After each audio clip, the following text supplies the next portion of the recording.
Thank you, buddy. You're the best. Thanks, Vin. Whoops. Your dad. He's on the air. What do you need to tell?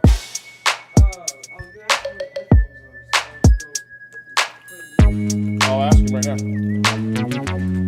What's he need? Headphones? Know where the headphones are. He's gonna help you. He's looking for him right now, buddy. Behind the bar, man.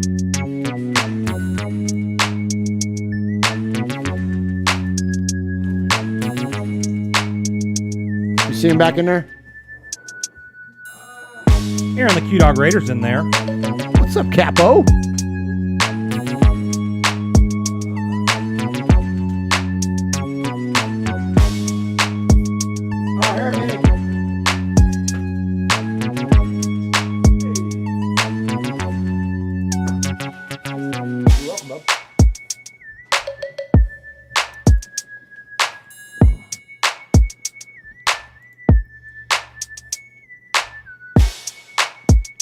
Paul says morning. Morning, Paul. Morning, Paul. Morning from Shropshire, buddy. Well, morning from Middle Tennessee to you in Shropshire. Put a little Bailey's in your coffee this morning, bro. There you go. Atticus be rocking. What's up, bro? What's up, man? All right. Whew, we ready?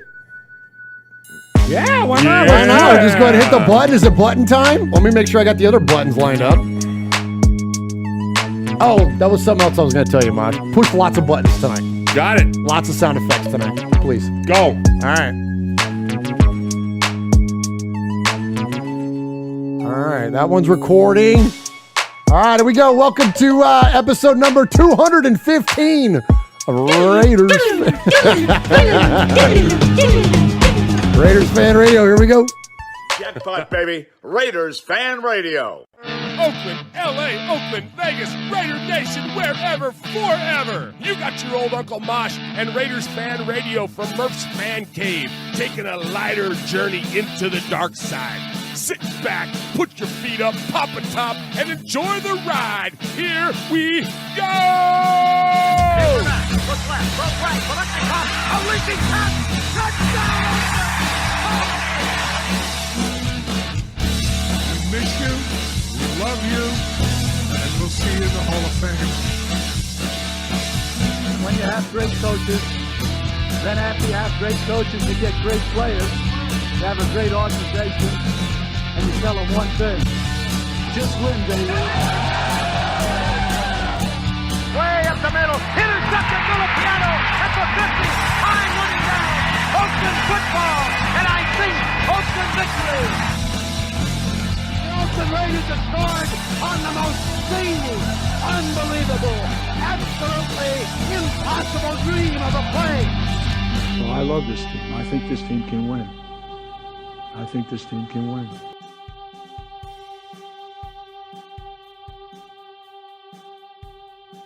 You are listening live to Raiders Fan Radio, hosted by Murph, Uncle Mosh, and Swag Jeff.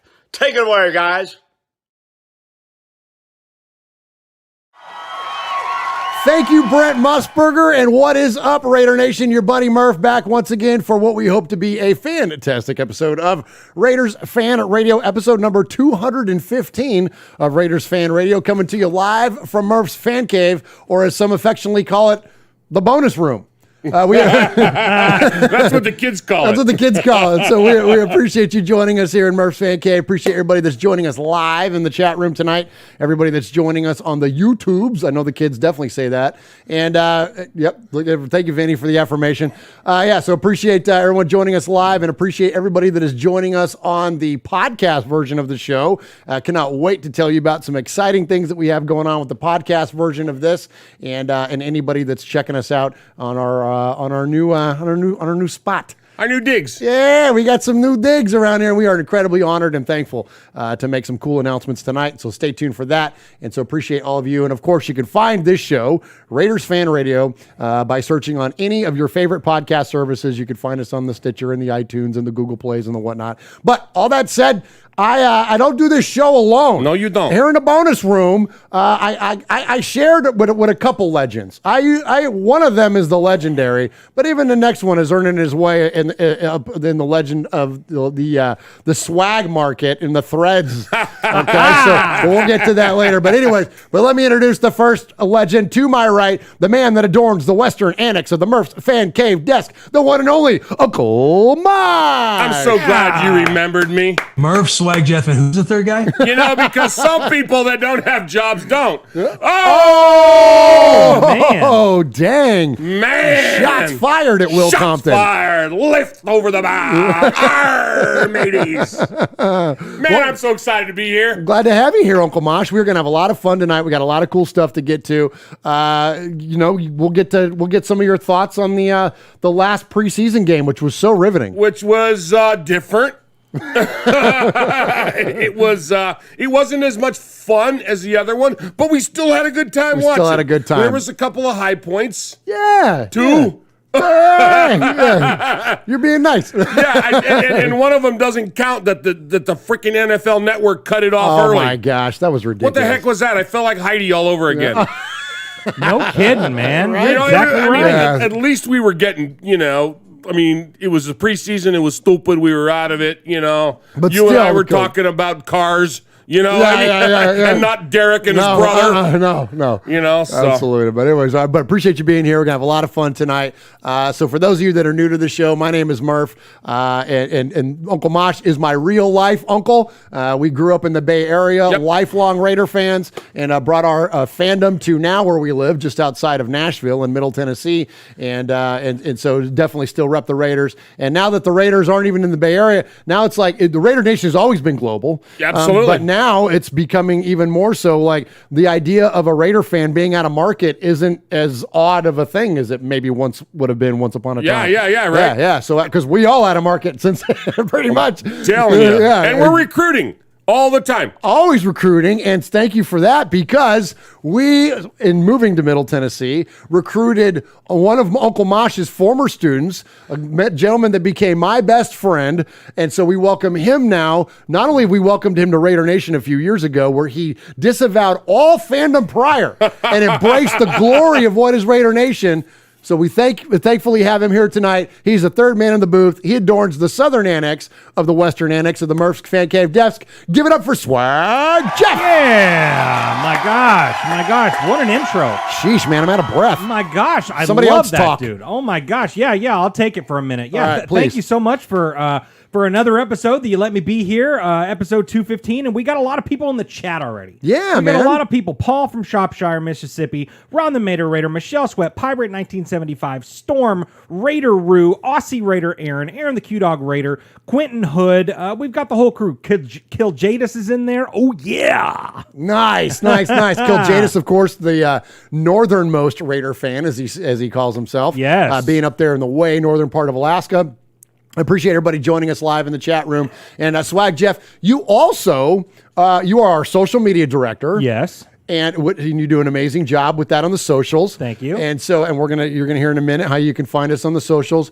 But also, you're kind of like our, what are you, like a design coordinator over there? He's our dress for success guy. Dress for success guy. Yeah, man. All silver and black, everything. All day, every day. You know what I mean? Absolutely. Yeah. And Jeff has got some really cool news coming up on some exciting things that we have going. We have we haven't hit the reset button, but we've certainly hit a refresh button here with this show. We have so much cool stuff going on, and I can't wait to tell you all about it. Yes, Mike. So we got a lot of new listeners recently. Absolutely. We got a lot of we got a lot of that too. Yeah. But obviously I've had a few of those. But so for the people that are out there, we got people from all over the world listening to our show, especially tonight. Okay. So let's play a game. Okay, let's do it. Okay, I got Paul Egerton. Shropshire, Mississippi. Okay, I got the Q-Dog. Q-Dog, he is in Texas. Okay. Let's see. Aussie Raider Aaron. I'm giving you easy ones. He's in Australia. Yeah. Okay. Jeff, Kill Jadis. Alaska. Nice. Okay. How about Storm? Oh, no. Ron the Materator. I'm trying to get all the people that are on staff. Akron, Ohio. Akron, Ohio. Yep. Akron, Ohio? They're just outside of it. Yeah. Alliance, Ohio. Alliance, Ohio. And I Okay. was joking about Paul. We make a joke around here. Yeah, tell the joke about Shropshire, because Paul is from Shropshire, UK, in England. But so we made the joke that where Shropshire is on the map, well, it's west of Birmingham, Right. England. Well, in our country, west of Birmingham is Mississippi. Yeah. So we made a joke that Paul is in Shropshire, Mississippi, but Paul is actually in England. But we have Damage Inc. Raider Nation Scotland that frequents the show. Yes. Lots of amazing Scottish listeners. And usually they'll chime in and they'll like Quentin Hood. He'll be like, hey, this is Quentin Hood or Adam Hill. I'm here. Blah, blah, blah. People call Raider Born Rico is in the Canary Islands, and he's in there. Oh, awesome, man! That is fantastic. I wanted to throw that out there. That for our new listeners, we got people all over the place that are tuning in, and we got Michelle, who's I could throw a softball to her house. Yeah. Michelle is right down the road. Right down the road. So absolutely. So we appreciate all of you, the global RFR listening audience, man, and our listeners are the absolute best. And if you have a chance to join in the YouTube in the chat, it's the best chat room in all of Raider Nation. All right, so here at the top of the show, what we do is we take our episode number and we tie it back to something significant within Raider Nation. So this is episode number 215, and the gentleman that does this so very, very well each and every week is the man that adorns the southern annex of the western annex, Swag Jeff. Yes, thank you very much. And yes, it's episode number 215. Like Murph said, I take a significant moment in Raider Nation, tie it back to the episode number. And episode 215, we got to go back a little bit. Ooh, I like it. We got to go back. We got to go all the way back to Mosh's times. Oh, and yeah, like back when 20 years before football was invented. Yeah, exactly. No, you've been hitting on me on my the age. Pottsmouth Spartans. Is that who we're talking about? He's picking on me about my age. I wear these. I wear suspenders. Now that I'm old. Yeah. And I actually only wear them when I wear this shirt because it says "Get Mad." And now that you're an old man, you get mad a lot. And now that I'm a cremut, yeah, you want to sit in my chair and see how mad I can get? Yeah, I felt firsthand how mad you get. Yeah, and before I talk about episode 215, I do want to pay respect to Foxy Scorpio with a $50 donation to the One Nation Foundation. It says, amazing. "Hey, this Thank 50, you so much. This 50 is to help pay for Lamar Jackson's funeral, week 1."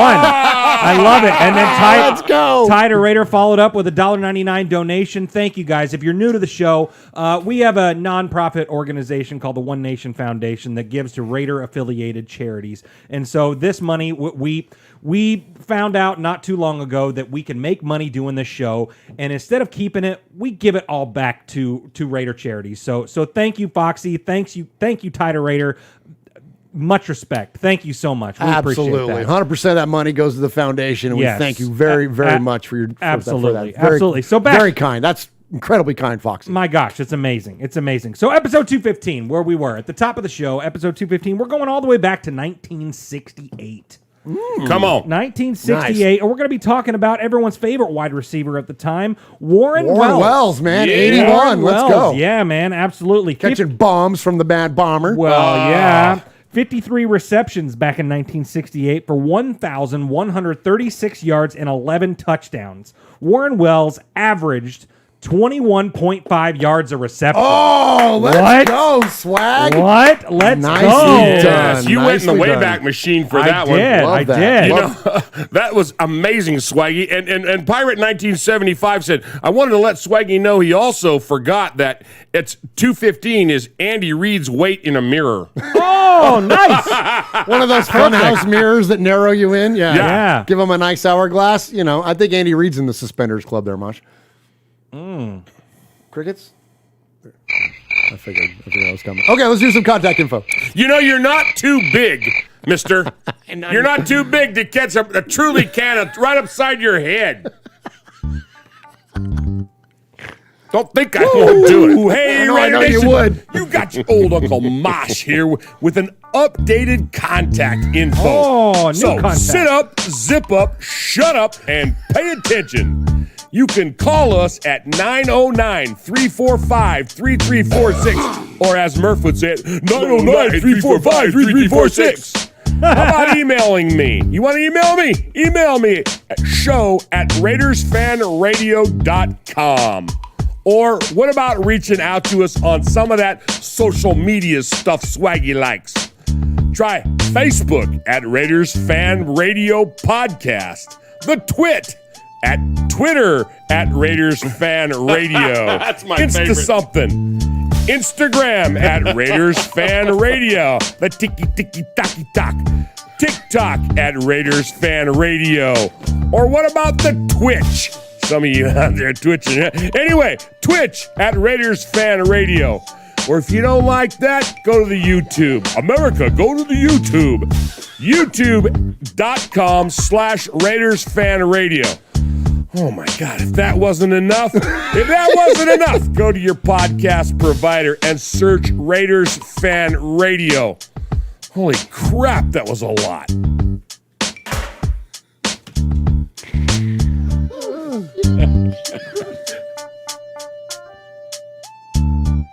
Nice.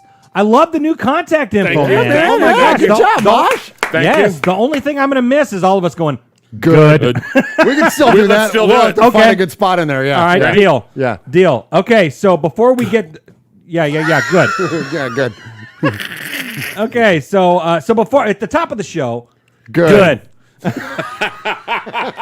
Killing me. You're killing me. Okay, so at the top of the show, before we get too much into it, I do have a swag update. Okay, give us a swag update. I've got a swag update. So if you look at the bottom left of your screen right now, if you're Okay. on the YouTube, Yeah. we got some new logos, man. Got some new logos. We got Jimmy Zebok. Put this up with the Jimmy new logos. Zebok, much respect again. Jimmy Zebok spent countless hours making us He's the best. awesome new logos. He's the best. He's the best. And so today... you can, as soon as this show is over, because don't miss a second of this show. No. But as soon as the show is over, go to TeePublic. We'll tweet out a link. And It's also, Facebook- if you go to, I'm sorry, cut you off. Go If ahead. you go to RaidersFanRadio.com and click on gear, it goes straight. There's a link right there to TeePublic. That's the best way to do Yes. it. Go to the website, RaidersFanRadio.com/gear. Click on the TeePublic link. It's going to take you, and there's like 10 new shirts.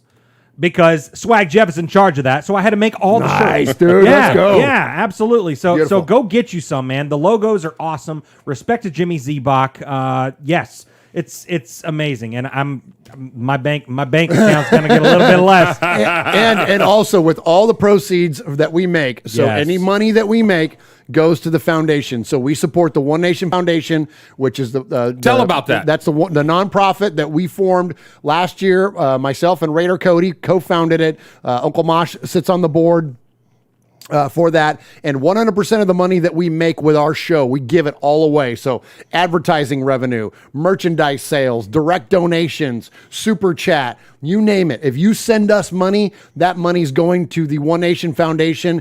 And as an example of what we do with that money, we have written a check to the Bolitnikoff Foundation as of last month for $4,000. Nice. And we're going to present a version of that check live at their Crab Fest, which is their annual dinner. We're going to present that check live this October, so definitely stay tuned for that. But just know this, that anytime you buy something, anytime you donate it, 100% of that money goes to the foundation, and in this case, it's supported the Bolitnikoffs, but we've supported Allison King in her cancer battle. We've supported the Stabler XOXO Foundation. We've supported the Greater Youth Sports Association. We've done a lot of really cool things with that money to support various Raiders-related charities. So thank you so very, very much. And this is the Speaking of second. that, I'm yeah, sorry, Jeff. no. This is the second time we've done that with Bolitnikoff. Yes, And we've doubled absolutely. our efforts when we started this 3 Absolutely. years Yeah, ago. that's correct. We Yes, have. sir. And That's so we're awesome. pretty excited about that. Yes. So speaking of donations, we have one more thing I want to talk about. Please do. Because if you've been a fan of the show for any amount of time, you know that we did the Summer of Swag. The Summer of Swag, which is what we did to help with the efforts to hit our goal with the Biletnikoff Foundation so we can present that check in October in Vegas. And we did it. We came through. The Summer of Swag was a big success. Big Bass Raider took away all the prizes. And, but so we're bringing it back. The Summer of Swag, it's not because it's September 1st now, so just ask Michelle Sweat. It's fall season, man. Let's it's go. Fall. It's football season, dude. So it's not. I was trying to think of a name to call it. The autumn of swag, the fall of swag. Fall of swag is what happens when Mosh beats my ass. But don't forget to check out Twitter tonight. No, what is it? The TikTok. The TikTok. Yeah, absolutely. So, but you know what? It's the autumn swag. Oh, like the autumn wind. Like the autumn wind. It's the autumn swag. And I have something for you. Okay. Oh, come on. Yeah, the autumn swag. Okay. The autumn swag. Oh, you have a poem here. It's a limerick. Oh gosh, I wish I had the It's okay. It's fabulous okay. music to play. I'll do it a by. cappella. Okay. Well, I'll shut up and lean back. Go. Okay. The autumn swag is a raffle. Blustering in for you. With a silver and black obsession, swag too good to be true. Your face is truly gleaming with chances to win it all. The One Nation Foundation needs you now, and you've proudly answered its call. You shout as you storm the podcast. That swag will soon be mine. Your cheers will shake and quiver and quake as you win this signed Woodson wine. The autumn swag is a Raider raffling just for fun. You'll get in the mix with super chat clicks, and the swag will soon be won. Let's go, swag, Jeff. Swaggy, swag. Yeah. I love it. Yeah. Wow. So cool, buddy. October 6th. Yeah. Mark it down in your calendars. Why? October 6th, because Tell us why. Because the next day, which we will put this in the mail. That's right. Is Charles Woodson's birthday. That's what I'm talking about. Charles Woodson's birthday, and we have a signed bottle of Intercept wine, Charles Woodson wine, signed by Charles Woodson here in Nashville. And October 6th. Don't miss the show. I don't know what episode number that's going to be, but put it down in your calendar because for every donation, I don't know what we'll do, $10, $20 donation to this. Yeah, something like that. It will give you one poker chip or one raffle ticket into the mix to possibly win this thing. That's awesome, So man. yeah, Nice mark it job. down. Nice job. Mark Love it down. Swaggo. Thank you very, very much. All right, Mosh, go ahead and take us to an audio break here, and then I've got, we're going to kick off the top of the show here. We're going to do a little bit of respect. Actually, before you hit that button, we're going to, just to let you know, Raider Nation, we're going to do a little bit of respect. We're going to get into the preseason game against the Niners. We're going to talk about the roster cuts and kind of who are these Raiders that we're going to come to know here for 2021. We've got another fun segment at the end I'll wait and tell you about, but then we've always close out our show with the best of Raider Nation. That is you. That is your voicemails. That is your emails. And we always close out in that with that in what we call our Sea of Fans mailbag. Is anybody else jonesing? Is anybody in Raider Nation jonesing to see this guy kill somebody? Hey Raider Nation, this is Max Crosby from the Oakland Raiders. And goes down, and Max Crosby, who forced a fumble last week. You're listening to Murph, Mosh, and Swag Jeff on Raiders Fan Radio. Thank you so much. Just win, baby. Let's go. Oh, I am. Come on, Max. I can't wait. I just want to see him cream people. I want to see the old Malachi crunch. Him and Yannick Ngakoue, man, just hitting somebody at the same time. Preferably Patrick Mahomes. Man, so good. So all right. So you're also on the network. We have another show that we currently put out there. It is called Flashback. It's with our good friend Rich Smelter, who is the author of the Raiders Encyclopedia. Episode 5 will be coming out tonight, in which he talks about the history of the Raiderettes, and we appreciate our buddy Rich and the amazing content that he's been also adding to the Raiders Fan Radio network here. We appreciate him. Thank you very, very much, Rich, and look forward to that. Look forward to seeing that on your feed. All right, so here at the top of the show, what we always do is we like to give respect. We don't do props. We don't do shout-outs. There's nothing wrong with those things, but we're Italian. Hey, we like to give some respect. So here's who I got for respect tonight. So I'm going to give some respect to some people that you hear us talk about semi-frequently, and then we got a big announcement for you. All right, so first, I want to give a lot of respect to the Bussin' with the Boys crew. So for those of you that are familiar with Bussin' with the Boys, it is a podcast that is put out by left tackle of the Tennessee Titans, Taylor Lewan, and former Raider linebacker, hopefully again soon, but our good friend Will Compton. So I mentioned at the top of the show that we were in proximity to Middle Tennessee, which is where Will and Taylor do the show, and Will has become a buddy of ours. And so he is no longer the best ghost because, we had a chance to catch up with Will. Yes. At the Bussin' with the Boys watch party. They did this last weekend for the Titans preseason game. And he was so gracious to you guys. So cool, man. He's the best guy. But not only Will, like much props to Will because he's just fun to hang out with and all that. But also the crew, Alex and JP and Blas. We got a chance. That was the first time we had met Blas. Yeah, super cool guy. These are the producers and the guys that run the cameras and whatnot and handle audio for them and all. They're the best group of guys. That was the guys we don't have. Yeah, exactly. Yeah, here we are doing this all on our own. Yeah. But Alex has been, he's been a consultant for us. He's given us such amazing insight and knowledge into the industry and things. And so we just really want to appreciate those guys, really want to give them a lot of respect, not only for a great hang, just because they're fun to hang out with, but just for the assistance that they give little old Raider fan radio here.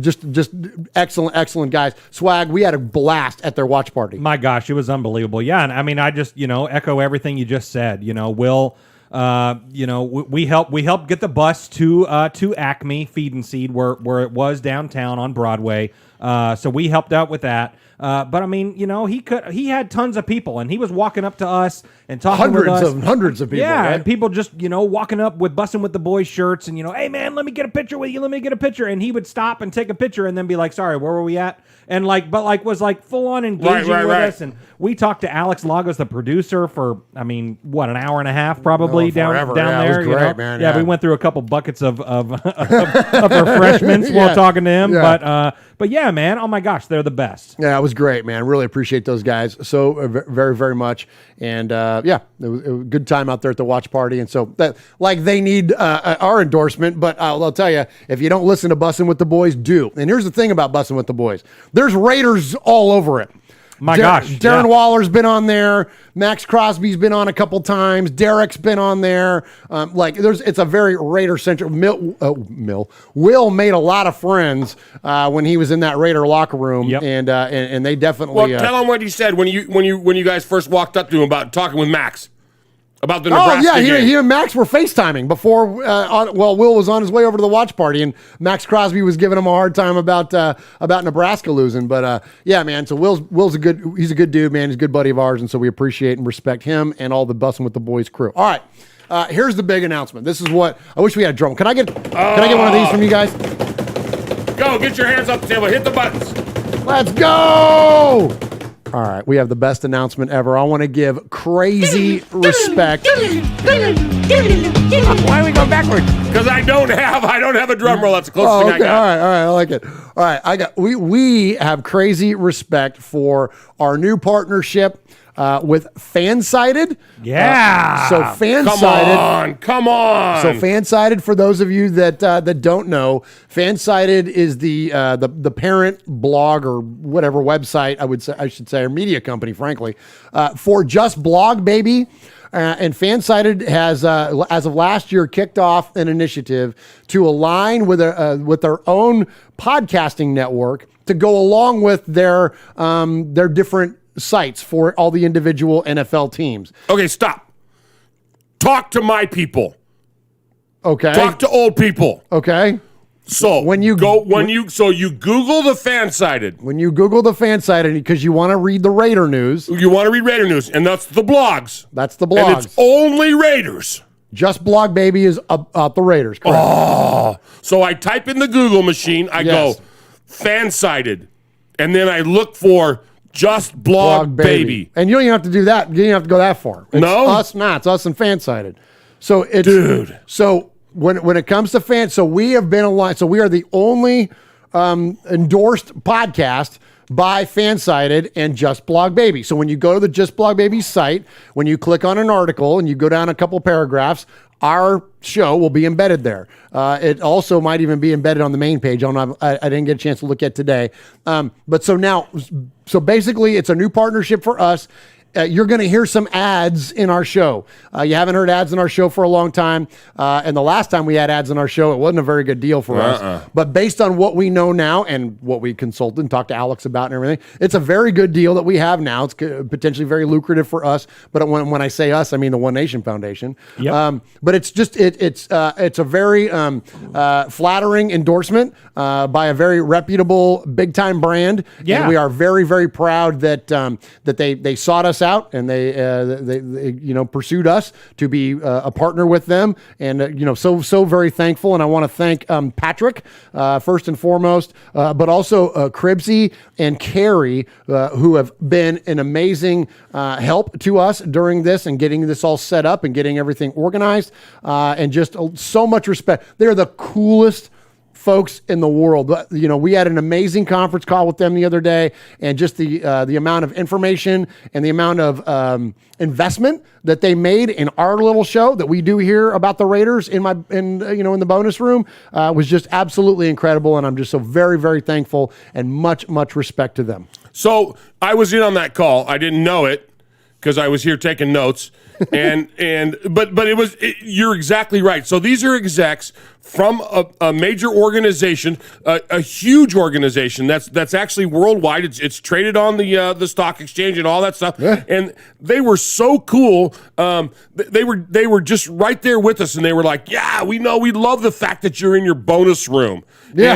And no, they were. And the one guy's a Chiefs fan, and we didn't hold that against him. I slapped him later, but we did. You know what I'm saying? It was really cool. They're like, whatever we can do to help grow Raiders Fan Radio, get more people in your chat, get more exposure for the YouTube, get more listeners, get more money for the One Nation Foundation. Yes. They were 100% on board, and they're like, come on, man. We just want to do that for you. And we couldn't. This was the break that we've been looking for. And, we're excited about it. Absolutely. Could not be more appreciative. Absolutely. And if you're not familiar with FanSited, they're owned by Minute Media. They own websites like the Sports Tribune. Right. And obviously the Player Tribune. Or the Players Tribune, I'm sorry. Mental Floss. Yeah. They're legit. And, we're so proud to be able to carry the FanSited name with us and to be partnered up with them. I mean, moving on up, you know what I mean? Absolutely, man. It's pretty awesome. Yeah, so thank you very, very much for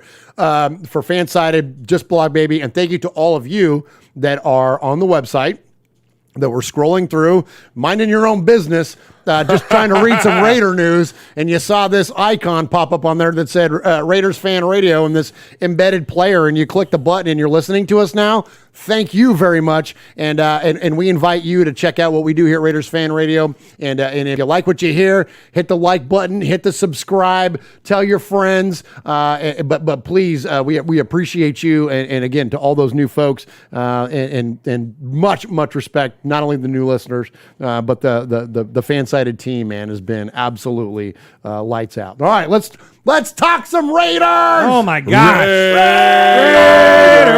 Hey, before we talk Raiders, Vinnie, stand up. Look over. Give me Jeff's cam. Yeah, I'm on it. So Vinnie has been getting a ton of shout outs. For those of you that are listening, or maybe your first time listeners, Vinnie is Murph's youngest.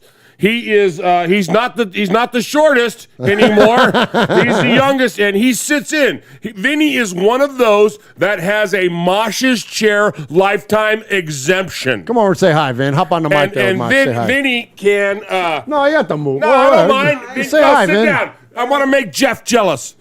Okay. Vinnie can sit here and he can say hey, and he's been getting lots of love from the chat room. Awesome. Give us a shot, Vin. All right, so watch this. So this is how I'll prove it to you. He's my kid. You ready for this? Welcome to the show, Vincent. Thank you. Who's your favorite Raider of all time? My favorite Raider. That's kind of a hard one. I don't know. Maybe an easy one. Hold on. No, he had it. Who's your favorite uncle? Thank you. You, obviously. All right, say it again. Madden. Yeah, baby. John Madden is the kid's love favorite that Raider. answer. By far, yeah. Yeah, by far. Right on, man. You want to love say that anything? answer. Want to say anything, Raider Nation, before you get I'm just so happy to be sitting in the chair right now. I'm sorry, Jeff, but I don't get crushed, or I don't get a can crushed on my head whenever sitting. That's fine. Tell them what you're doing. I've kind of learned to man. like it. Tell them what you're doing over there in the background. I'm playing video games. That's what Which I'm doing. one? Destiny 2. Destiny good. 2. There you go. Does that mean you're like killing zombies and stuff? Not zombies, aliens. Killing aliens. get out of my All right, chair. get out of here. Love you, son. All right, Vin. Good job, Vin. All right, Mosh, hit some audio. Hit us a couple breaks there, and then let's jump into some Raider talk. I love that kid.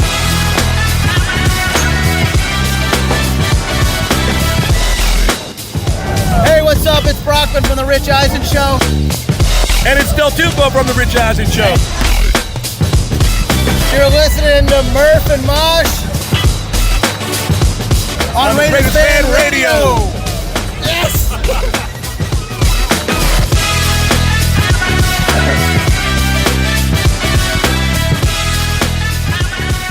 Tell the story about that, Murph. You got to tell Q-Dog will remember this. This is a funny. Tell the story about. So we were downtown Nashville for the 2019 NFL draft, and we're walking along, and there's this guy in front of me, and I go, Mosh, that guy looks familiar.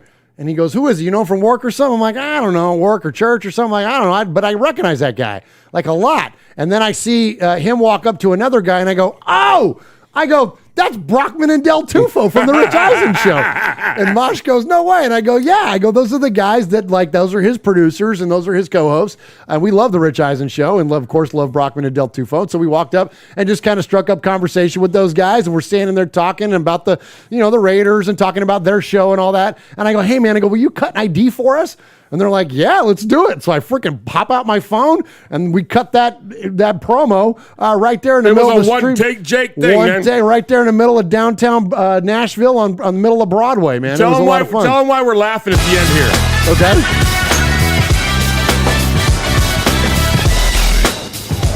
Hey, what's up? It's Brockman from the Rich Eisen Show. And it's Del Tufo from the Rich Eisen Show. You're listening to Murph and Mosh And Swag Jeff. on Raiders Fan Radio. Yes! And then the uncontrollable laughter at the end there that we kind of cut down a little bit. But go ahead, tell them why. Yeah. So I take a step backwards. I'm a big guy. I got long arms. So instead of just putting my hand in Brockman's face, I took a step back to like give him like a high five. And when I took a step backwards, I stepped on a kid in a stroller. And gosh, you stepped on the stroller. Well, yeah, I stepped on the stroller, and the kid kind of did like a one of for those of you on the YouTubes, like the kid's in a stroller and he did one of these. You know what I mean? You know what? I was like, oh no! I'm like, I'm so sorry, and everybody's laughing because I almost even his mom was laughing. Even his mom was, you were so starstruck by Brockman and Del Tufo. Oh, that's how you know you're a hardcore sports fan. Yeah, when you get starstruck by Brockman and Del Tufo. yeah. Immediately, Q-Dog and I were looking around, going, "Okay, we're gonna have to fight our way out of this." You know, that was later. All right, let's talk some Raider football here. So let's talk about the preseason game versus the Niners. Okay, we touched on it earlier. The game got cut away early on the NFL networks there. Speaking of Rich Eisen, but look, I think ultimately here's my 30-second take on it. Is that there wasn't a lot to take away from it, being the players that were playing, because as now, and we're going to get to the roster cuts in just a second too, we've seen that a lot of those guys made their way to the waiver wire or to be released or whatever, and that's typically like the third preseason game is the new fourth preseason game. It used to be that fourth preseason game, you would watch it and, you'd watch these guys. And it's fun to watch because everybody's wearing silver and black and you get to see your team out there taking the field. So it's still enjoyable. But you know that you're watching guys that aren't going to really do much going forward. So, frankly, I'll tell you this, it was a little weird watching it, being that Greg Papa had the call on the game. I didn't like that. That was a little. What's the word I'm looking for? Much discerning. When he goes, touchdown, San Francisco. That was gross. I didn't. Yeah, it was. Come on. Yeah, I didn't like that. Go smoke a Lucky. Yeah, so that didn't feel great. Hearing Papa on the call there, but just like but also too, he's I'm not taking a shot at, well, maybe I am. He's a little sour grapes when it comes to the Raiders. And so, for them to, in the broadcast, I know that's the Niners broadcast, so they're going to build the Niners. But to really kind of like take a shot at the Raiders continually and to celebrate this Niner team that was so dominant. Well, it's their ones going against our threes. Absolutely. Or our fours and fives. Like, easy with that. You know what I mean? Like, look, and so anyway, so that's ultimately was my main takeaway is that, like, it wasn't a great performance, but it really didn't need to be. And I don't think that the answer to that question is yes. So it was fine. It was whatever. NFL Network broke away early, and Mosh and I started watching wrestling. And we watched it was Monday Night Raw. If anybody wants to recap that, we'll talk to you later. Yeah. All right. So, Swag Jeff, did you get a chance to watch any of it? Yeah. I didn't what were your thoughts? Yeah, I didn't like it. Yeah. I didn't like it. Did we see Gerald McCoy on the field? Early, yes, no. Yeah, right? Yeah. We did, we'll talk about him later. But we got more to talk about. Absolutely, we did. No, and he was in the first quarter. No, he looked fantastic. I love that guy. We'll talk about him later. We talk about him later. But anyway, so I don't think there's a ton to take away there, other than again what the few things were, the flashes that you saw. Listen, some of the we're gonna get to the roster cuts now, but Trey Vegas, that we're finally calling him, got released. Yeah. So he didn't make the team, and he looked fantastic in the preseason. I hope he gets picked up. I love that kid. I'm sure he will, but I think the ultimate takeaway for me is that he's just a new version of Chris Warren III. Yeah, there you go. Like he's just the next guy that balled out in the preseason, but ultimately wasn't going to make the team. Yep. I thought there might be a place for him, especially since Jalen Richard was coming in with an injury. But at an absolute minimum, you're talking about being the third running back on a football team. Actually, technically being the fourth, because it's Josh Jacobs, clearly Kenyon Drake, and then Alec Ingold is holding. The Raiders are one of the few teams that still carry a fullback, and Alec Ingold is a lights out freaking all-pro fullback, or should be anyways, all-pro fullback. So you're talking about being the fourth at the best, fourth running back on the roster, and so the Raiders still felt comfortable with Jalen Richard, and so that's where you end up. Everybody's correcting you, saying that he's on the practice squad still. Oh, we got re-signed. He got re-signed. So that's awesome. That's awesome. I love that. Yeah. We're going to get to that. Sorry, I should have clarified, but we're going to get to that. We're going to get to some of these roster cuts and kind of what the Raiders have done subsequently. And that's the hope, right? Is that when they cut a lot of these guys, or that you put them on waivers, you hope that someone else doesn't pick them up, so then the Raiders could then return and put them on the practice squad. But again, here's the ultimate point, though. They did the same thing with Chris Warren III. Yep. You know what I mean? Like, I don't think he's going to see any playing time anytime soon. And it's a fun thing to watch in preseason, but ultimately, it's okay. Let me say one more thing on this too. I got one more thing to say. One more thing. I've seen a lot of stuff online. I like the way you said that. I got my bones to pick with the Twitter sometimes. I've seen a lot of stuff online about people taking shots at the coaching staff, at Gruden especially, for not playing starters in the preseason. Come on. Okay? Easy with that. Okay, with today's NFL, you don't need to see your starters in the preseason games. Why? Because that's when players get hurt. Yep. Absolutely. Okay? Come on. There's a new thing that has emerged in today's NFL with the new CBAs and all the things and all the limitations that teams have now in terms of practice and in terms of like time in the facilities and all that. One of these things that you've seen emerge now are joint practices. You used to see a handful of these things throughout the course of the year. Now, every team pretty much is doing it. Everybody's partnering up with the team they're going to play in the preseason game to do these joint practices, a la the Raiders doing it with the Rams. And the starters effectively have almost 2 games worth of playing time against ones, against ones. Okay? Why? Because it's controlled. you're not putting Derek Carr at risk. You're not Absolutely. putting Matt Stafford or Josh Jacobs or whoever, Henry Ruggs or whatever. You're not putting them at risk because it's a controlled environment. Yes. It's not the reckless abandon of an NFL football game. So don't come away from this thing thinking that the starters or our ones haven't been getting work in live fire. They have, just not live fire like you would see in a game. It's live competition, one-on-one, ones against ones. Our guys Hunter Renfrow going against Jalen Ramsey. Like, that work is still getting put in. You don't need the preseason game to do that anymore. So Twitter, chill the F out, man. What's the alternative here?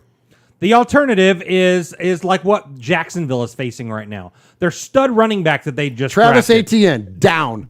Out for the year. Out for the year. Out for Is the that year. the ACL? Yes. Yeah. Done. Is that what you want?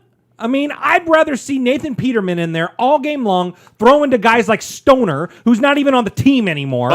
Which is so sad. I hate that. him, I was rooting for that guy too. But guys like that, is that what you want? I mean, no. I'd rather see these, the third and fourth string guys, chopping it up to try to make the team, and then week one we'll be ready and everyone's healthy and everyone's good. Because it's not like the guys aren't getting work, and I think that's an often overlooked part of all of this is that they're not sitting around all week, guys. No, absolutely not. And they're getting, look, when you have a joint, look, the Rams could be a freaking NFC championship team. Like, they're going to be a contender in the NFC. The Raiders got work against one of the best teams in that conference. They're not missing any opportunities here. Look, and this is where, sometimes I'll just keep picking on Twitter. That's where, the Twitter GMs and whatever, you're not considering the entirety of the picture. The entirety of the picture is that you think that you know so much more than somebody like John Gruden. Now, look, you may not I don't like the win-loss record. I'm not going to sit here and apologize for Gruden. For anybody that has listened to this show for a long enough period of time, I'm the furthest thing from a John Gruden apologist. I'm a huge fan of his. I love John Gruden, but he's a freaking 500 football coach. Okay, so no one's apologizing for him. But to think that you, on Twitter, with your thumbs and your iPhone sitting on the toilet on your coffee break, you know more than what these guys do is a ridiculously arrogant thing to do. So I would advise you, don't do that, but you're going to do it anyways because that's what Twitter does. All right, let's get to a soundbite. Let's listen to somebody that's not us. This is cool. All right, so for those of you that remember the, speaking of coffee, the cup of coffee that linebacker Brandon Marshall had with the Raiders, I've got a very interesting soundbite for you. So Brandon Marshall, who was a lifetime, frankly, Denver Bronco, had a moment with the Raiders. He came in and again had a cup of coffee with the Raiders before getting let go, or he was released. But from the sound of this, it was partly his decision to get released. Granted, this was at the end of his career. But first off, I got two things for you. Number one, it's really cool what he's got to say here about the Raiders. But number two, why he ended up getting let go. Now, we have heard direct rumors because we know some people. That's not us fluffing us up. I'm just saying, we got a guy. And we heard from that guy about Paul Guenther and the negativity around Paul Guenther's coaching style that ultimately led to his dismissal from the Raiders organization. So we know that there were some things that were wonky about Guenther and his coaching.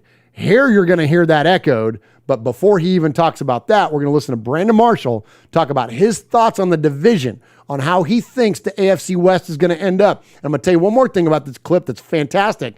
This Mosh is on a Denver news midday show. Yeah, their local freaking news midday show. This is their sports guy talking to Brandon Marshall. This is fantastic. Where do you put the Broncos in that conversation? I was actually had this conversation the other day with somebody. I put Chiefs on top, obviously, and I'm putting Raiders second. The Raiders? I'll put the Raiders second. Bro, you've been out in Vegas too long. You've been drinking the Kool-Aid. The Raiders are number two, man. They're number two. And then, I say Broncos 3 and Chargers 4. Wow. All right. All right. Yeah. Raiders. But I got to give the Raiders number 2, man, because, they played well last year, and to me, their biggest addition was Gus Bradley as a defensive coordinator. I think their biggest Achilles heel was Paul Gunther as their defensive coordinator. I played under Paul Gunther for a training camp and a game, and I just knew this is not it. He wasn't the guy that get it done, and as unfortunate as it is, it's just true. So, they have a premier defensive coordinator in Gus Bradley, and I think that elevates their team. I think you've been out in Vegas too long, man. That sun, that heat, that desert heat is getting to you, B-Marsh. It's getting to you. Who's that joker talking to? That's the local radio guy. Yeah, they're local slappy over there trying to be a. Oh my gosh, shut the hell up, bro. It was Boner and Big Bob. Yeah. From 12 to 3 in the afternoon. Yeah. Hey, we got Hooters girls in the studio, and they're hot. Oh my god, that's my impression of the local morning zoo. All right, but I love it. I love it that a guy like Brandon Marshall is willing to put the Raiders. I would say put the Raiders to the forefront. Not quite the forefront when you're talking about second place, but listen, this ain't Ricky Bobby. If the Raiders are playing for second, we're not going to call that last, considering that they're going to be playing second to the best team in football, arguably the best team of this era of football, the way that the Kansas City Chiefs are playing, and we know we can beat them. And so that's why I say that, and I'm willing to give that concession to them, number one, because it's true, but I know we can beat them. We've seen it. We almost saw it twice last year. We were the only team that knocked them off, and we almost saw it twice. If it wasn't for freaking... Who was it that dropped coverage of Kelsey? That was awful. But I think that's why everyone's so mad at Abram. Well, that's one of the reasons, right? Yeah, good call. But anyway, so but great stuff there from Brandon Marshall. Appreciate him breaking that down and frankly keeping it real on a freaking Denver television show. Right. Man, that's fantastic. And listen, take my silver and black heart out of my chest. I don't buy the Justin Herbert hype. Nope. Denver is still a mess, other than defensively, they're pretty good. Why wouldn't you think the Raiders are the second best team in the AFC West? Who's going to beat them? That's what I'm saying. Come on. I don't think so. I'm totally with you. Oh, Teddy Bridgewater's your answer? Okay, good luck with that. Yeah, absolutely. Whipped his ass week 1 last year. Put all your eggs in that basket. Yeah, absolutely. Go for it. Yeah, so I don't know if you talked about it a little bit, the practice squad. On that, because we missed a couple of them. Have you seen our practice squad? Well, it's great. Practice squad is badass, dude. It's bad. Do you have it pulled up there? Yeah. Okay, hold on that, because I'm going to say something that's, I think, important to consider here. A lot of folks, and Swag Jeff, that donation down there, please make note of that and the comment too, so we can cover that. Something that I think is unique about this match, like we saw Carl Joseph get cut loose, right? We've seen some players that, Isaiah Johnson has been off injured, didn't get get a lot of playing time. Sure. But point being though is that a lot of folks have been critical of some of the Raiders' cuts, and now I think this is something really fair to consider. The players that are getting cut are better than the players that used to get cut. And what does that mean? It means we have depth now. Yep. Yeah. We used to freaking cut a bunch of guys and then scour everyone else's waiver wire trying to pick up to replace our 49th best player with that team's 43rd best player or whatever else, right? We were scrambling for talent. This feels like, it seems to me, the first time in a long time that we're cutting players that are actually pretty good, but that's a good thing. It's a really good thing. So talk about that, Mosh, on who you see there on the practice squad. Well, the names that stand out to me were the ones that we really liked, like Trey Vegas. He's on there. The one I said to you at one point, I go, I love that Richardson kid, Max Richardson, the linebacker. 54, yeah. And because he was, every time there was a tackle, he was all around the ball. Miss some plays, but you pointed out, he's always there. But he's there, and it's and of course Stoner. We love Stoner. You gotta love that guy. Kendall Vickers. That was surprising to me. I thought he would get up on another team somewhere. Yeah, I did too. But he got the press one. But the kid I like was that Bushman, the tight end. Yeah, I love that kid. Yeah. And your other guy, Bauman. Did he make the 53? Bowers? Bowers made the team. Excuse me. Bowers made the team, right? Yep. And Bowers made the team. I loved him. You've been all preseason. Mosh has been like those other big tight ends. Yep. Those other big tight ends. And I'm like, yeah, but Mosh, we got a bunch of tight ends. You're like, it doesn't matter. Carrier's not going to make it. These other guys are. And sure enough, freaking Derek Carrier wasn't the one to make it, but your guys you've been calling out did. Yep. And then I got to go with my center, Jimmy Morrissey. Jim Morrison, the Lizard King. I love that guy. You know, and then there's a bunch of other names on here too. You know, Jordan Brown, Lester Cotton, B.J. Emmons, Jerry Green. I mean, there's some good Hamilton. Lester Cotton is another one. He's a pretty good player, man. He's a guard, and he's a badass. He's good. I mean, he's a tough guy. You know, absolutely got a lot of playing time for us over the past couple years, and now here enough, he's on the practice squad. So, like, yeah, this again an example of how we're freaking improving. Like we've got a lot more depth than we've had in the past. All right, Jeff, let's go to the starters. Let's go to the lead 53. Before you do that, okay. I want to shout out Tyrone Graves in the chat. Please do. $5 donation to the One Nation Foundation says Morrow and White didn't get the out for the season news, which is good. So that means they'll be ready for when we make the playoffs, baby. Go! Love it. Nice. Yeah, we are definitely deep at linebacker, deeper than we have been in a long time. And I've been talking about being vocal about or critical about a position. I've been screaming about linebacker since I'll go back to a long time ago, since we didn't draft. Back to the Gary and Conley draft. That's how long ago it was that I've been screaming about the Raiders needing to draft linebackers. But I think we finally got some depth there. And listen, this is a little bit of fandom speaking, but follow me here.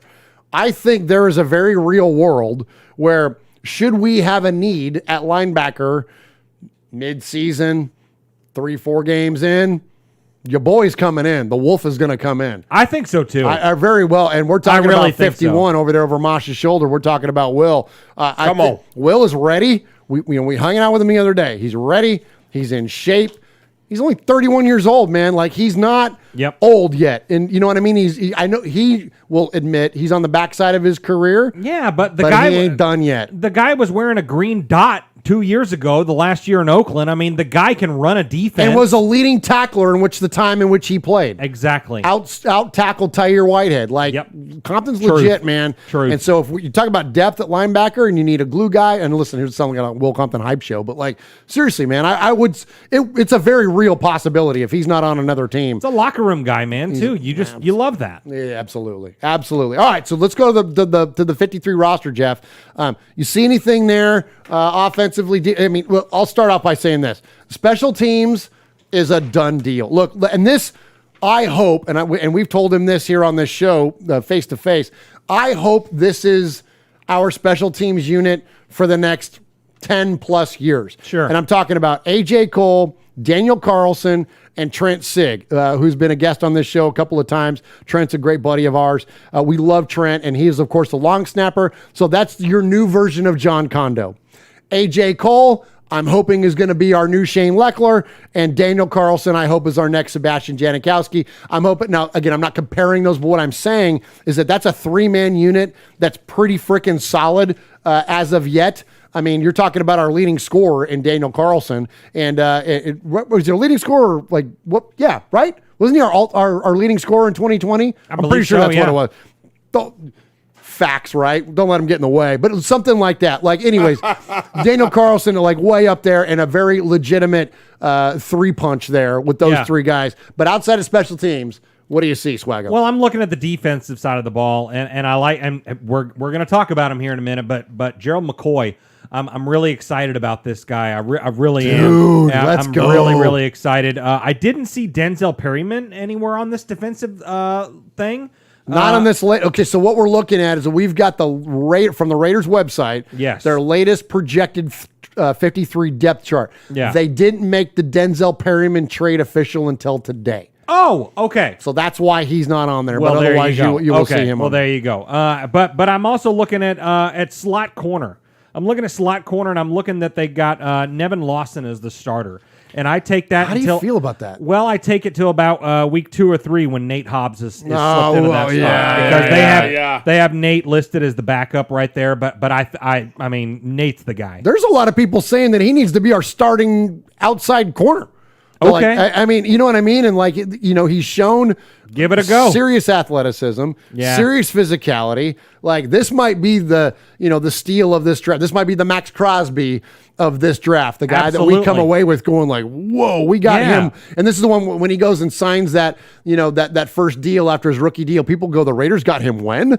You know what I mean? Like he's that Well, guy. and yeah, I mean, absolutely. Yeah, I mean, people like to complain about the way that Mike Mayock is drafted. With the early picks. You got a guy. You got Aaron the Q Dog's guy, Cleveland Ferrell, baby Cleveland. Yeah. What is it? F to the E to the R to the R to the E to the L to the L. It ain't Furl. Yeah, so you got guys like that, and people complain about Leatherwood and all that stuff. But when you get guys in the 5th round like a Max Crosby or a Nate Hobbs, okay, that's pretty cool too. I'll take it. Max was a 4th rounder, right? Yeah, he's a 4th rounder. Absolutely, Yeah, man. Absolutely. I dig it. Yeah, we do. Mayock has done fantastic in the later rounds, and so yeah, man, that's a great call out. Well, and when you I'm just going to add on to what Swaggy was saying is that when you got somebody like Amik Robertson, who's your 3rd guy. Let's go, man. He's your 3rd guy. He could be a number 1 on other teams. Well, okay. Yeah, I love the passion. If you're the Jacksonville Jaguars, but that's a great call out, and we're gonna hear from Amik here in a minute. But like, that's a perfect example that that's a guy that we fell in love with day one. As soon as we heard him get the call, and that's a group of 5 guy. We're gonna get our buddy Jeff Murphy, our buddy QB Jeff, former quarterback, all-time leading quarterback at Alameda High School, former quarterback of the MTSU Blue Raiders. We're gonna get him in here to talk about some of the group of 5, that's the not Power 5 conferences, the other guys, right? These are the guys that come from Middle Tennessee State University, from San Jose State University, from Louisiana Tech, from the smaller schools. And that's what Amik Robertson is. And Amik Robertson, I don't care what anybody says. I like the guy. He's the best, man. Yeah. He's fantastic. Yeah, so I like Mosh. Anything? Let's go to the offensive side of the ball. Any surprises from you there? Anything in terms of the depth chart? Anything you see there that jumps out at you? Well, I know Swaggy's going to be a little excited that Marcus is the 2nd quarterback, but moving right along from that. Hey, let me say something on that. Yeah, go ahead. Will you let me say something? So, I will. So Marcus might find us home with the Raiders for a little while longer because you got some inside info. Well, the news that Cam Newton got cut from the Patriots. Oh, I did see that. So Cam will fill in a need for someone before a guy like Marcus. When you can sign a guy like Cam for free, you're not going to trade a 3rd rounder to the Raiders. So the investment is still there, but Marcus may have 17 games in silver and black. That'd be awesome. Well, you would love that, and yeah, I'd love that. And frankly, look, that's the best thing for the Raiders. We know Derek Carr loves the guy. We know they have a great quarterback room. Yes. We know that he's a better option than Nate Peterman.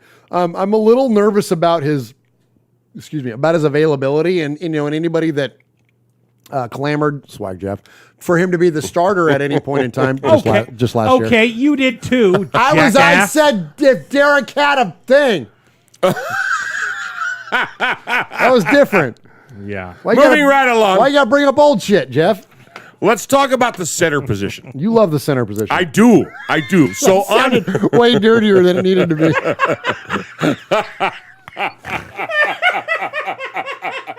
What was that hot dog thing you were saying last night? Oh my God. Oh man. All right. Anyway, moving right along. Yeah. Mosh is now a tight end. He used to be a wide receiver. Andre James. Okay. We kind of thought Nick Martin would get it. Well, yeah. Yes. Yeah. Maybe. I mean, up there. Conversation around it. There was conversation around it. So, hey, I'm not taking anything away from Andre James, but I just kind of thought it would go Nick Martin. Nick Martin was the vet. So we brought him in from Houston. Right. Andre James has what, 2 or 3 games under his belt, total. So yeah, I'm with you. But that's a building thing. That's that building thing. So there you go. Right. There you go. How's that for insight and analysis? Hitting you hard. There it is. Okay, moving right along. All right, so listen. So if you can't tell, we're not analysts. We're not guys that break down film. All we do, look, we're fans.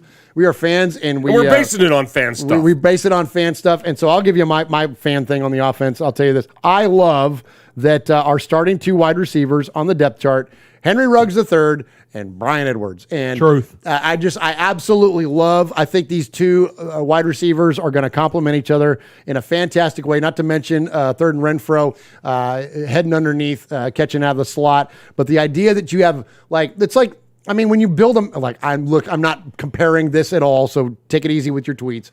But when you build a Madden team, you put a fast guy and you put a hands guy. And, so the fast guy, Henry Ruggs, not only capable of blowing the top off of defense, which you hear that term all the time, running that 9 route, just running in a straight line, maybe with a little move and, to get somebody off balance and to take off down the sideline. That's not ultimately what that speed does. Also, what that speed does is that's your inside moves. It's a lot of slant routes, things that you can do to break away because of the quickness of him, not just the flat speed, but the quickness of movement that he can generate separation and get open, and then he gone, right? So there's a lot of cool things that Henry Ruggs can do. And then Bryan Edwards, not as fast, but bigger bodied, able to high point the football. And I've said this, I'll blue in the face, and I'll keep pounding the freaking table with this point.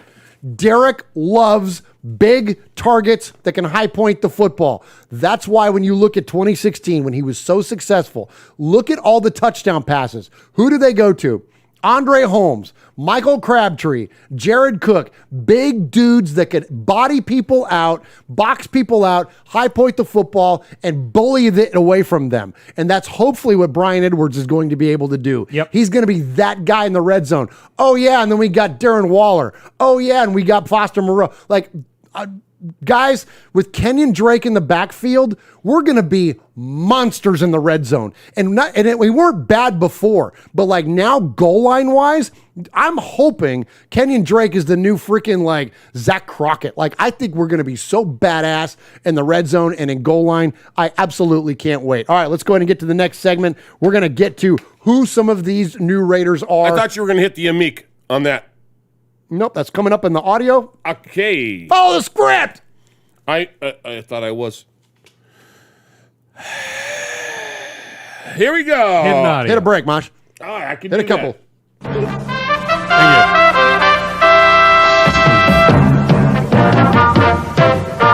This is Raiders Fan Radio. I'm Brent Musburger, and I don't care who wins as long as it's the Raiders.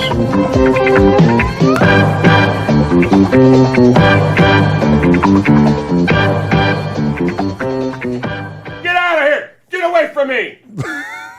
I hate that kid. Mosh is so counterculture, you don't even follow scripts. I do. I write the dang things. Right. I got mixed up because we went from so fast from the preseason we're moving all around, to man. the final roster. We're moving tonight, yeah, man. Let's do something. Let's go quick now that Jeff's gone. All right, here we go. We're an hour in, and I appreciate everybody here at the top of the show. Appreciate everybody in the chat room. Appreciate everybody joining us on Just Blog, baby. Blind Athlete is in there. Appreciate you, Blind Athlete. And I'm talking about, of course, our amazing chat room. Aaron the Q-Dog Raider is in there, and that chat room you can find at youtube.com/Raiders Fan Radio. And you can join us live every Wednesday at 6 o'clock. Aaron the Q-Dog Raider, 6 o'clock Central Time, 7 o'clock Eastern, 4 p.m. Pacific. Sorry, I get so excited. Okay, Blind Athlete, Storm, the Big Easy is in there. Aaron the Q-Dog Raider, Daniel Mangus, Raider Born Rico, Aussie Raider, Aaron is in there. Kill Jadis is in there. Martin T is in there. Let's see who I can't scroll up. Paul Egerton is in there. Nick 477. Nick 477 is in there. Road Code is in there. We appreciate Corey Fleck. Appreciate all of you. Foxy Scorpio. We appreciate you so very, very much for joining us live for this episode. Q-Dog always takes care of me. He's like, somebody get Masha cannoli. That's what's wrong is that we didn't fuel up on our Domenico's Italian Deli. And I don't need that. I don't need that little squirt coming over here with his pudgy little sausage fingers pointing at my script. Oh, he's back. Wow. Sorry. Oh, yeah. Pudgy little squirt. How's that make you feel? Swag Jeff, reaction. I mean, look at the mirror, bruh. Oh. There's a beating. Something's going to happen. Where's let's shout out Michelle Sweat. What? Oh, well, you know what? Let's do that. So, all right. let me show you something, Raider Nation. Now, for those of you, heck yeah. Those of you that are on the YouTube, YouTube. Those of you, those. Can I talk? Wow. Those of you that are on the please, Maj. Thank you. Those of you that are on the audio podcast and those of you that are listening to us and not watching us, I'm going to hold up something that Swag Jeff got beat with just a few weeks ago, and that is a cookie sheet. All right, so this cookie sheet was used in a very staged, I'm going to call it, attack in which Swag Jeff was sitting in Uncle Mosh's chair, and Uncle Mosh came in and took this. I'm not a fan of people sitting in my chair. He hates it, and so you don't sit in another man's chair. And so he took this cookie sheet and he beat Swag Jeff with it. Well, our good friend Michelle Sweat was in studio that night. Yeah, and instead of coming to her best friend's aid, which I should have mentioned that Michelle Sweat and Swag Jeff are best friends. Yeah. Instead of coming to your aid, she took this sheet pan from you, or took this sheet pan from Uncle Mosh, and then proceeded to beat you with it. Yeah, well, you know what? I got something to say about that because you know there's a difference between being a cheerleader and a friend that just always agrees with you all the time, no matter what. A best friend will call you out when you're doing something wrong. Okay, right. You know, and so Michelle Sweat did that. She did that, and so when in taking this sheet pan, which I'm now going to turn to the camera, look at. She took the pan. This is our friend Michelle is such an amazing artist. She took the cookie sheet. She painted a Raiders shield on there. And then here where the dent is, and you can see the dent that went upside Swag Jeff's head. In the dent, she wrote "kill shot" on there. It is absolutely incredible. So as we're celebrating Michelle Sweat and Mosh, do you want to? I would say use it again. But no. I don't want you to because it's so good. It looks so cool. I don't want you to mess it up. She's amazing. You know, we have a lot of Michelle artwork in the fan cave. Yeah, there's a ship, pirate ship she built for us. Hit Swaggy's camera, yeah. And then when he puts that down, he'll bring up. We talked one day. We were having some fun, and you actually coined the phrase about Schmucky the Raider Bear, and she made us a Schmucky the Raider Bear effigy there, and we love it. But this is the cookie sheet, and we talked a lot about what we're going to do with the cookie sheet. It's a Michelle Sweat original, and I think we're going to auction it off, aren't we, Swags? No, heck no. I'm keeping that sucker. I'll make a donation to the One Nation Foundation. That's going behind my shot right now. We can actually make more of these. Because I don't have a problem with putting more dents in more cookie There you sheets. go. Exactly. That'll be the new beating stick there. No, absolutely. No, that's gonna live here in the fan cave. And we'll put that up. Yeah, I think it's fantastic. So much fun. Thank you, Michelle, for dropping that by today. We appreciate you as always. All right, so let's get to some more Raider talk here. So who are these Raiders? So we talked about the Raiders 2021 that made the final 53 roster. And I got to tell you guys, man, I mentioned this just kind of in passing a couple weeks ago. This feels like the most Raider team to me in a long time. And when I say that, I'm old enough to remember the Raiders of the late 70s and the early 80s, and especially all of the different stories that had been passed on. Look, I grew up in an age where, I'm 48 years old. I grew up in an era where there was no YouTube. There was no things to go back and watch highlights and all that. All of the Raider mystique that got passed down to me from my dad, from my uncles, from all the different, Raider fans in my life. All that stuff came from stories, and so they would tell these amazing stories about these Raiders, not only about their on their field success and prowess, but about how they're off the field. Off the field, they were so much fun.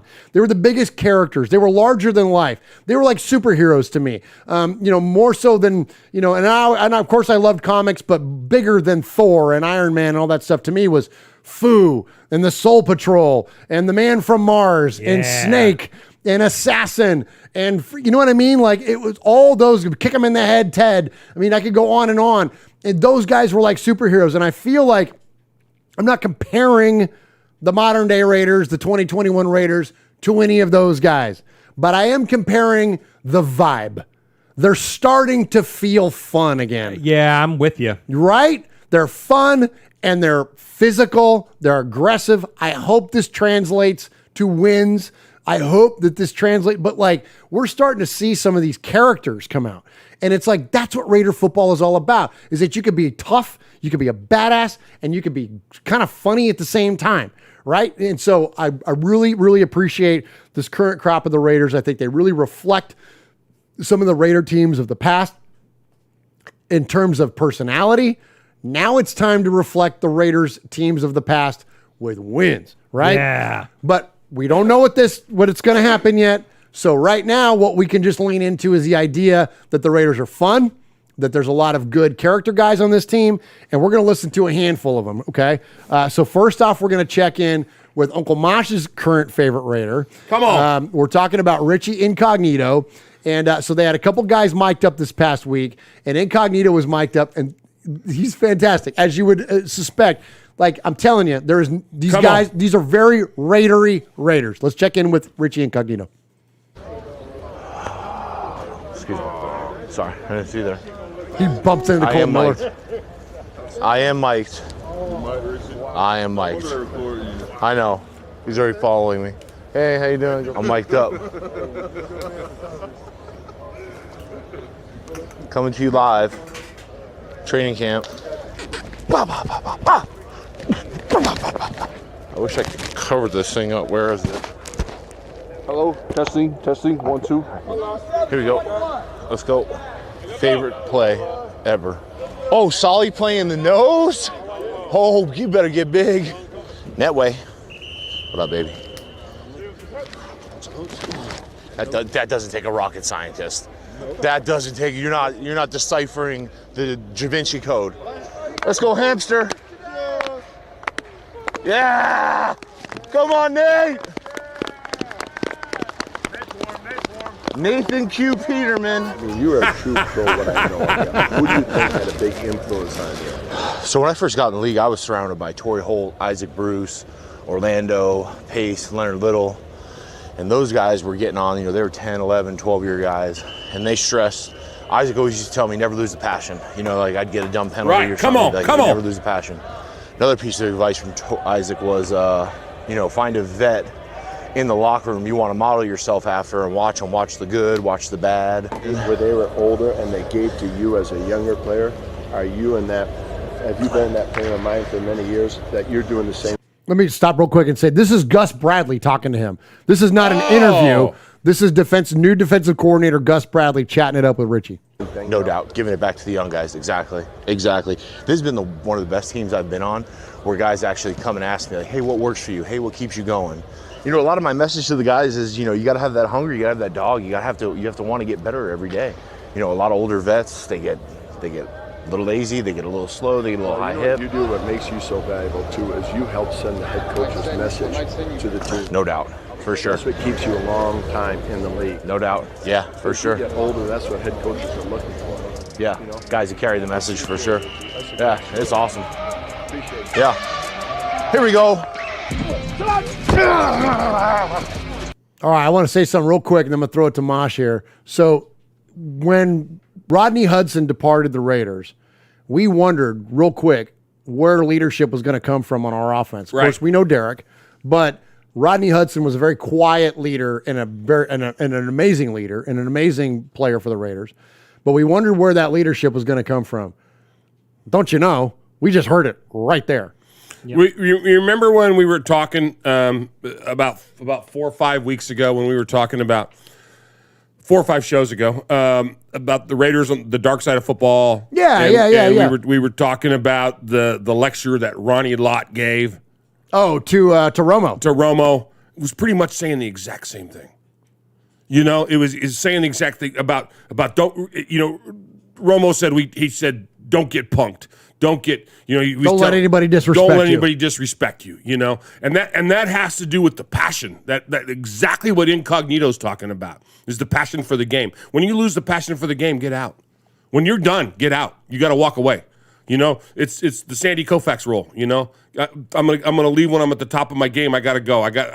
When I'm not excited to get up in the morning anymore and put on the pads, I'm done. And when you lose that passion, and that's part of that passion that that Romo was talking about, that those words he got from Ronnie Lott was about that don't let anybody do this, and you got to get your mind right, and you got to be set, and it's exactly what Incognito was saying. Absolutely. When Woodson retired, I'll never forget one of the things that he said, when asked, how did you know that this was the time for you to retire? He said, I woke up in a hotel room in Detroit and I had just a teeny bit of hesitation about wanting to go.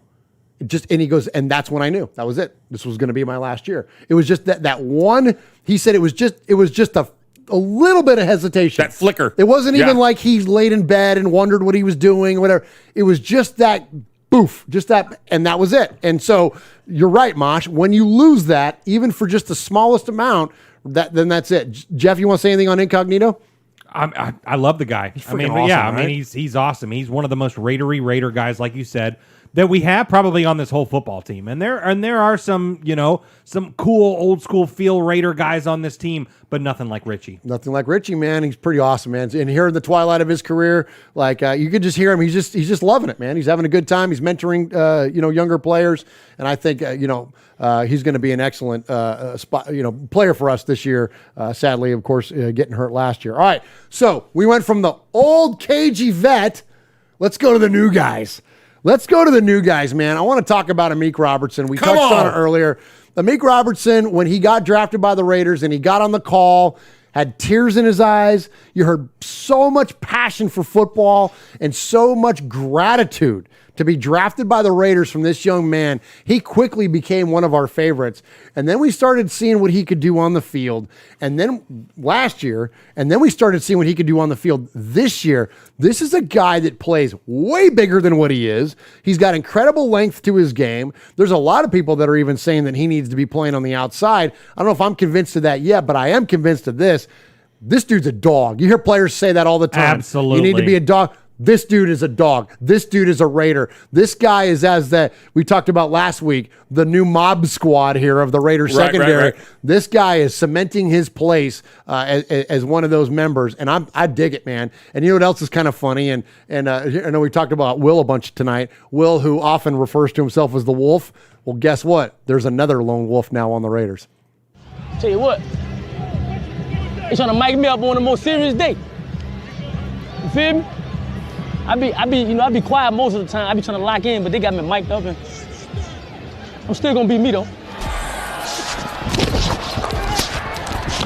No! Scooch.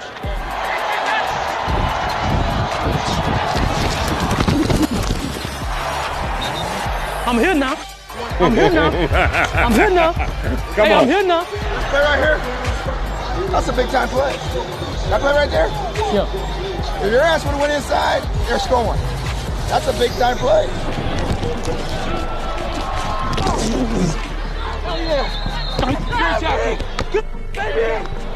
Fly around. All you gotta do is fly around. Fly around. Go around that ball. Be around that ball. That's all you gotta do. Keith, give me some love, man. Oh, I love it, man. I love the intensity of this guy, man. Yeah. And you know what? He's kind of quiet. Like, he's not a big-time vocal guy, but, you hear him mic'd up there, man. You hear the intensity in him and just the passion for football, man. That's what it's all about. 100%. Man. Just that passion, man. Good stuff. All right, so we went from the cagey vet to the kind of the new guy, and then now we're going to get into one of the guys that's becoming almost a stalwart of this defense at this point. Heading into year 3, we're talking about the Condor, repping his gear here tonight here with the Condor number 98, Max Crosby. And so Max is, become a heck of a player. He's a heck of a personality. We knew that too when we saw him rapping and things whenever he first got drafted and all that. But apparently John Gruden has taken notice of Max Crosby's work ethic. And there's a reason that that John Gruden notices Max Crosby's work ethic is because Max drives a very distinguishable vehicle. So John Gruden knows when Max is at the facility. So let's check in and listen to John Gruden talking about Max Crosby. Max Crosby, he looks very fast and explosive out there. Yeah, he's wearing a mic today, so you'll be able to hear, everything that he's about. And we got players wearing mics now. It's great. We're on Hard Knocks, so there's all kind of rumors out there about trades we were trying to make. We're a hot story here. Max is doing great, though. To answer your question, he's like I say about Hobbs, he has this thing about him. It's just fun to be around him. He likes coming to work. His car, he's got an orange Porsche. Who the hell has an orange Porsche? I pull in there, there's an orange Porsche. I know he's in there. I leave at night, the orange Porsche is here. He's just, he's a weird guy. He's a fun guy. He's a hell of a football player, and thank God we got him.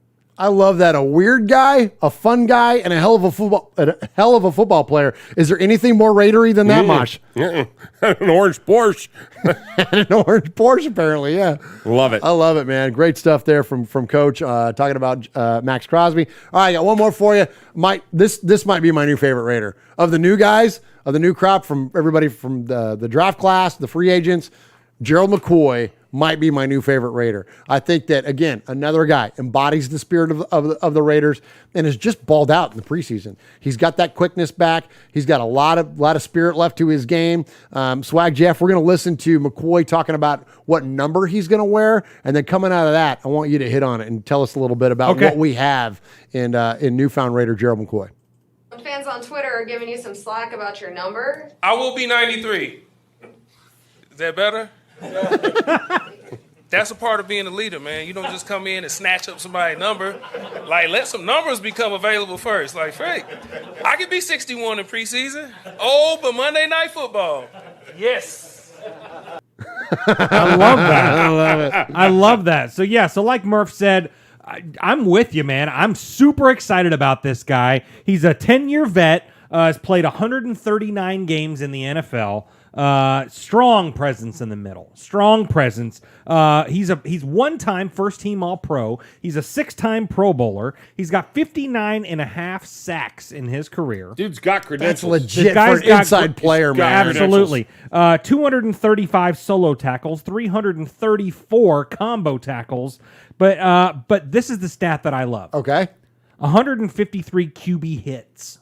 Oh, come on. You know what? Because we've always talked about, in the last several years, we've missed the guy that's going to put a quarterback on his ass. Yes. Whether that means sack, whether that means just knock him down. You need a guy that's going to rattle the quarterback and get him on his ass and get him thinking and stuff like that. So this is a guy, we all watch the Super Bowl. We all watch the Super Bowl, and the Bucs is the model of how you play a guy like Patrick Mahomes. Yeah.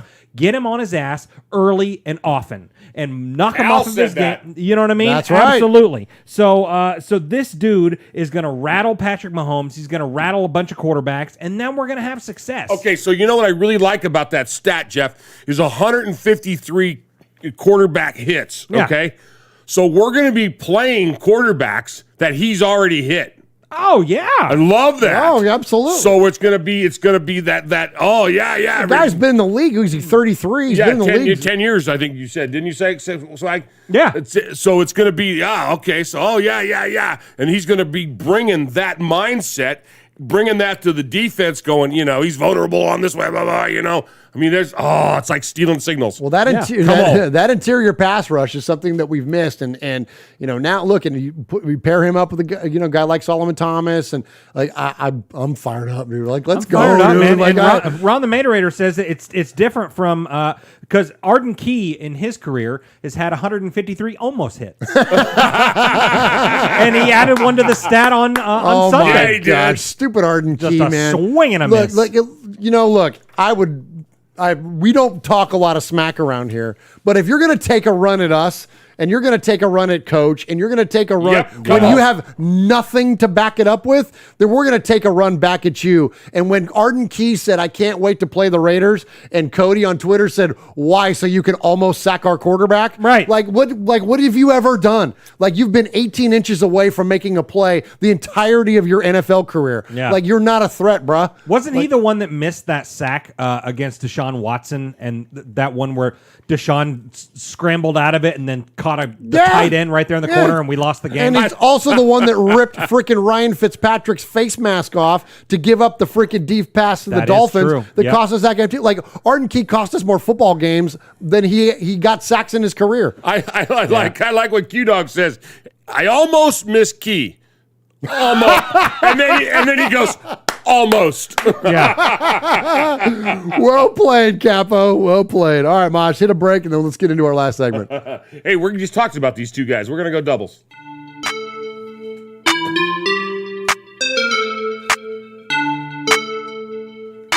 Hi, this is AJ Cole from the Las Vegas Raiders. That's and you're your other listening best to friend, Murph, isn't it? Mosh, and Swag Jeff on Raiders Fan Radio.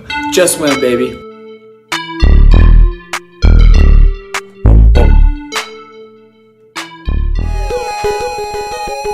This is Trent Sig, and you're listening to Raiders Fan Radio with Murph, Swag Jeff, and Uncle Mosh. Just win, baby.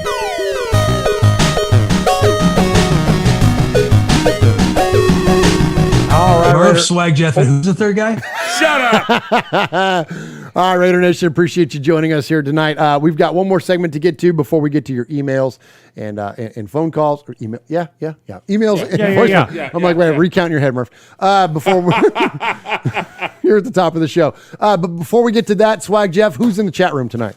We got so many people in there. We got Aaron the Q-Dog Raider, Aussie Raider Aaron. The Mangus boys are in there. Rick, What's up, Mangus? Rick 4777's in there. Kevin the Raider Nerd's in there. Aaron the Q-Dog Raider, Ron the Mater Raider, Paul from Shropshire, Mississippi. Big Easy, Tyrone Graves, Raider Born Rico is in there. Yeah, we got all kinds of Chronicles folks. of the Black Hole. Chronicles of the Black Hole. That's OG Daniel. OG Daniel. And Michelle Sweat's in there. Yeah, man, we got everyone. That's awesome. Appreciate you, Raider Nation. And if you want to be part of that chat room, you can jump in every Wednesday at 4 Pacific, 7 Eastern on the YouTubes. That is youtube.com/Raiders Fan Radio. And you can be part of the best chat room in all of Raider Nation. All right. So the last segment we're going to get to here before we get to those calls and voicemails. No, see, there I did it. There I was being metered and trying to get it right, and I messed it up. Emails and voicemails. We're going to get to a segment that we hadn't done in a while. But we're going to lead off, though, with a soundbite. And the soundbite we're going to lead off with is Coach Gruden and your quarterback, DC4, and my quarterback, DC4, talking about the idea that Cliff Branch has now been inducted into the gosh dang it, I can't talk. Nominated for induction into the Pro Football Hall of Fame. Lord have mercy. Thank you. He has been nominated by the senior committee to be considered for this year's upcoming Pro Football Hall of Fame. And so Derek Carr and John Gruden both were talking about that exact case and discussing the effectiveness and the immense career of Cliff Branch. He was one of the brightest Raiders, brightest personalities I've ever met. I don't think you can measure his impact in catches and pro football focused statistics. He was a threat to go all the way all the time. And if you didn't account for him, they were going to put a bomb on you. They were going to throw it. And if you did account for him, it was better for Casper. It was better for Mervyn. It was better for everybody else. Fred will tell you that. You know, I rocked that 21 that one day in Napa out of respect. Coach Gruden's had us do that a few times, you know, at practice where I'll wear Stabler's jersey, someone will wear a Cliff Branch jersey, you know, all that kind of stuff. That's what this place is, family, you know. And as much as we talk about it, it is what it is. Once a Raider, always a Raider. That's how they treat you here. All right, so I love that, man. Great stuff there from Coach and, of course, from Derek as well, talking about the greatness of Cliff Branch. But there was something about that, Mosh, that jumped out at me. Okay. I'm wondering if you caught it, too. I'm going to get to this right here. Now, listen to this. It was better for Casper. It was better for Mervyn. It was better for everybody else. Yeah. Okay. Yeah, because when you have 11 guys on your defense and you got one rushing and 10 on Cliff Branch, everybody else is open. Absolutely. Right. Absolutely. And that's an incredible point by Coach. Oh, it's absolutely right. It didn't go unnoticed. And that's been part of the game forever and ever. I go back, way back. There was a guy named Alex Karras. Oh, yeah. And Alex Karras. The guy from Webster. Yeah, absolutely. One of the best movies he ever made was called The 400-Pound Jerk. And he made it with his wife, his real-life wife. And anyway, blah, blah, blah. He knocked out the horse in Blazing Saddles. Yeah. But when Alex...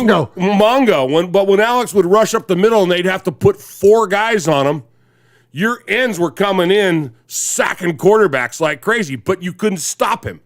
You know, and we're gonna see some of that with people like Max, You know, but by the same token, the more airplay that people like Waller get, we're going to be opening up our tight ends, and we're going to be opening up, so that doesn't go unnoticed, and that was one of the things about Cliffy. Man, if you didn't have 3 or 4 guys on him, he was going to get the ball, and you were dead in the water. So when you do that, then what does that mean? So you better be only rushing 3 so you can cover everybody else. Absolutely. And he says, listen, Fred will tell you. He's talking about Biletnikoff. He said, Fred will tell you that's what the effectiveness was of Cliff Branch. Something else, though, that's unique to me about this soundbite is that he talks about how him stretching the field gets guys like Casper open, but listen to the other guy. It was better for Casper. It was better for Mervyn. It was better. Who? Yep.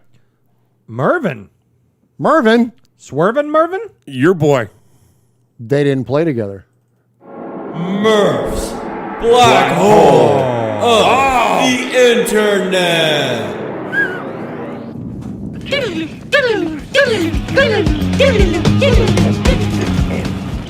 Come on. Scotty. All right. So we do a segment around here called Murph's Black Hole of the Internet, and this is where I take a little news clip and I kind of dive into it. Well, here's what I found, gentlemen. Swervin' Mervyn Fernandez, I think that's what he says, is Mervyn. And and Cliff Branch and Mervyn Fernandez never played together. Mervyn Fernandez's first year with the Raiders was 1987. Cliff Branch's last year with the Raiders was 1985. So I thought, well, maybe he's talking about Marv Hubbard. I was trying to think Marvin? Maybe he said Marv. But I looked, and Marv Hubbard, sure, he and Cliff Branch played together, but Marv Hubbard was certainly not a feature of the offense. And listen, this is not a segment for me to platform and to call out Coach Gruden, but here's what I think, though, is that when you're a public speaker, whether you're an NFL coach or you're a pastor or you're a politician or you do a podcast, you're going to misspeak. I just misspoke on the last segment 6 times in a row. You're going to misspeak. I don't think Coach Gruden at the time, I think he was referencing a prominent Raiders receiver from that era, and he came up with Mervyn. Now, here's the thing.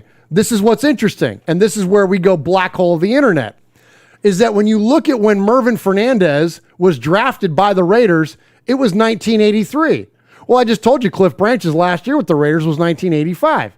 So they technically would have played together, but Mervyn, right out of college, before he got drafted, took a trip north to Vancouver and played in the Canadian Football League.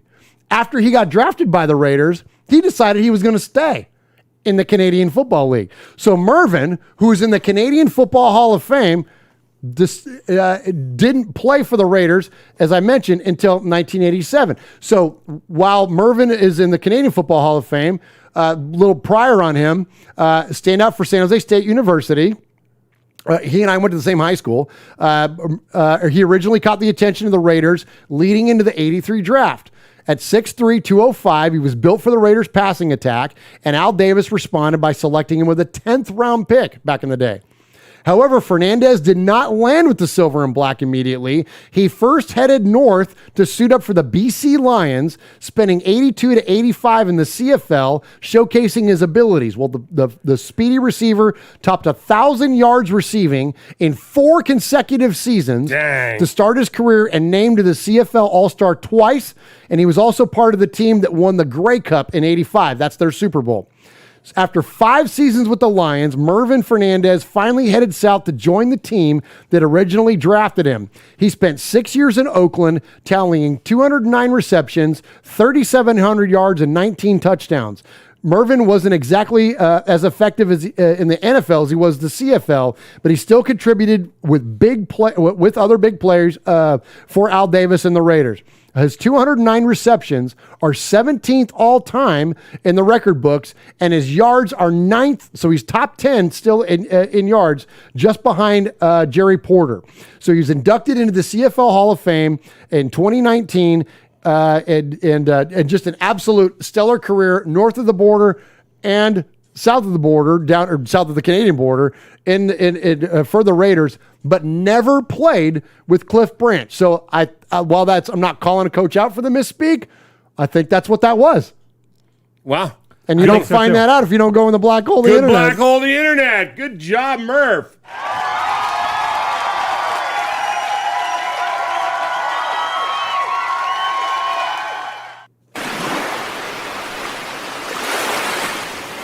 There he is, fading, looking. He's under the gun. He's caught, he throws. It is.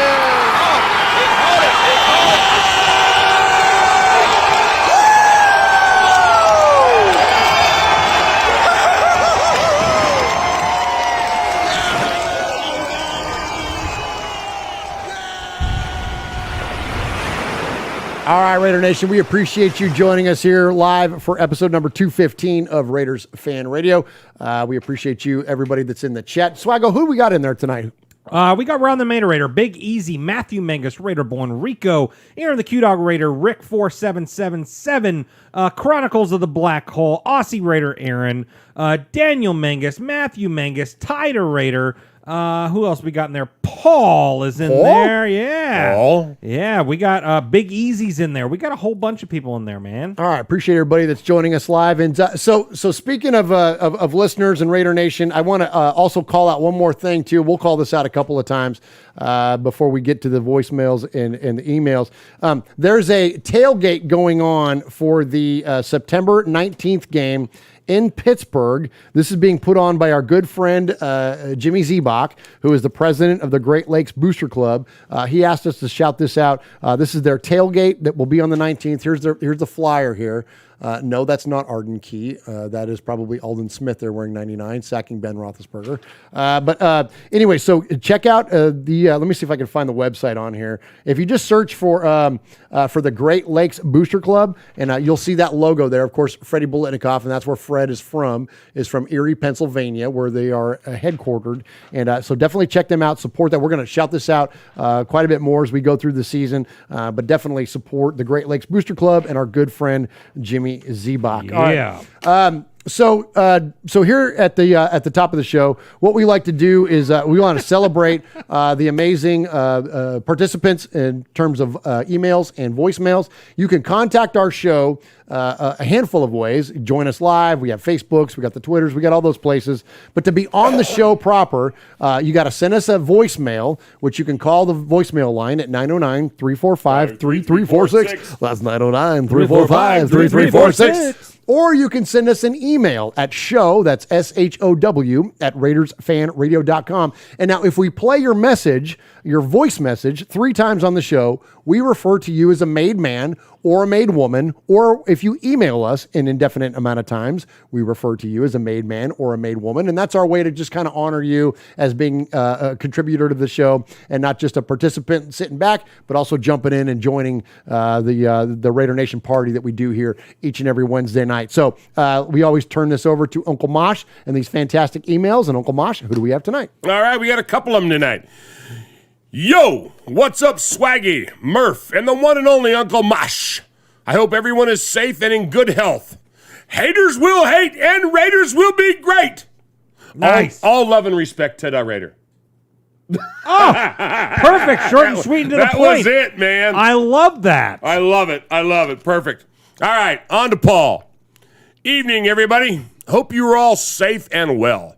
My week started watching the excellent boxing documentary film When We Were Kings about the Muhammad Ali George Foreman title fight in Zaire, 1974.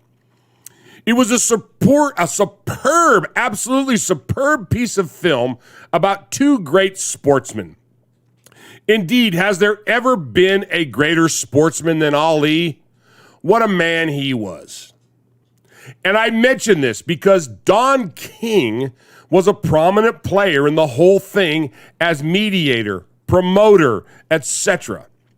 Well, it comes to pass that RFR may need to find its own Don King type figure if the animosity continues to grow between Swaggy J and the man guy. Oh!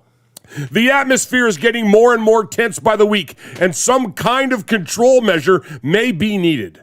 The Jeff Nation is growing by the minute, and unless the man guy have some backup plan, it could get ugly. Well, yeah. We may even need the capo. to step in at some point.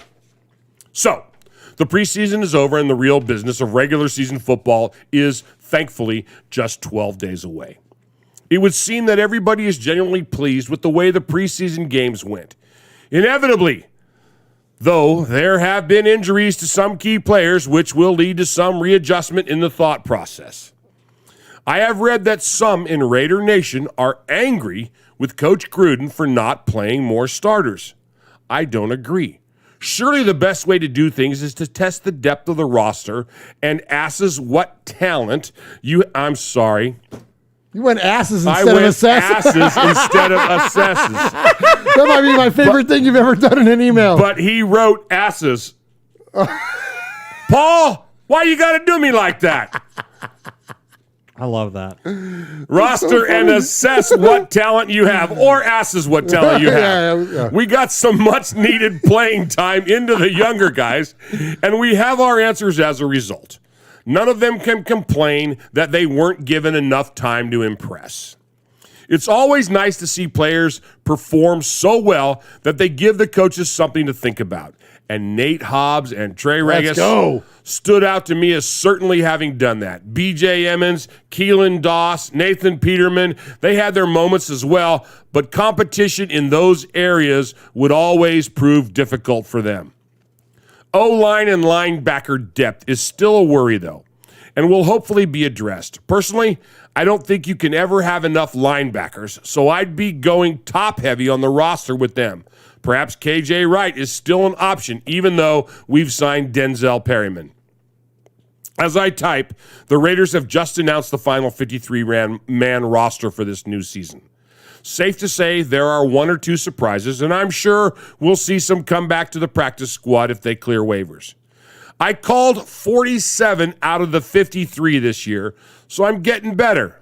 Nice. I'm surprised we kept Jalen Richard and let Trey Regis go. I really thought he'd done enough to earn a place. And on a personal note, I'm disappointed to see Derek Carrier leave. Roderick Teamer being retained may have caught one or two by surprise. All in all, we have a good group, better than last year for sure. But as I've always said, the lack of depth on the O-line and at linebacker scares me. There's still some time to sort it out, though, so fingers crossed. As the new season is almost here, it feels appropriate to update the BRT Sizzler scoreboard. So what is a Sizzler, Mosh? So a Sizzler is the best email or the best phone call of the week. And I award that based on creativity, based on originality, based on laughability. There's a lot. If you get us, if you make us crack up, and we've had some. Yes. Last week, Mangai threw an end of his email with Porky Pig. That's all, folks. Yeah. It was awesome. I mean, there's stuff that can take you over the top. Maybe you're a singer. Maybe you're an impressionist. Maybe you play a musical instrument that you want to. Or maybe you're a clever wordsmith. It all depends. The current leaderboard is made up of all those, with 13 leading the house. Houston Raiders Steve. Oh, nice job, Steve. He has 13 Sizzlers. He's got 13 Sizzlers. Holy cow. Crazy. With right on his heels, Kiljadas. With 8. Ta-da, Raider. Wow, Ty's got 8? Good for him, man. With 7, Raider Bonrico. Of course. With 5, Eye Patch and Kevin the Raider Nerd. Well, they're tied with 5. Kevin's got 5. Yes.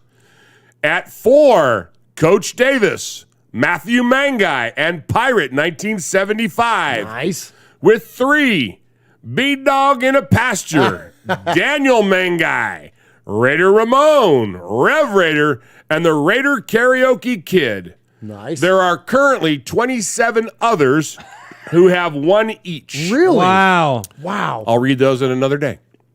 One of those times when we just don't have a lot to talk about. Which is never. Yeah. Finally, for the week, the Webster's Dictionary definition of the word key is a small piece of shaped metallic incisions cut to fit the wards of a particular lock. My definition of a key is a small-minded, delusional blowhard from Santa Clara who masquerades as a professional sportsman. Keep your mouth shut, fool, and focus on your own downward spiral. And if I were you, I'd get Bishop Sycamore on speed dial. Heard they need a new coach. Or defensive end. Yeah.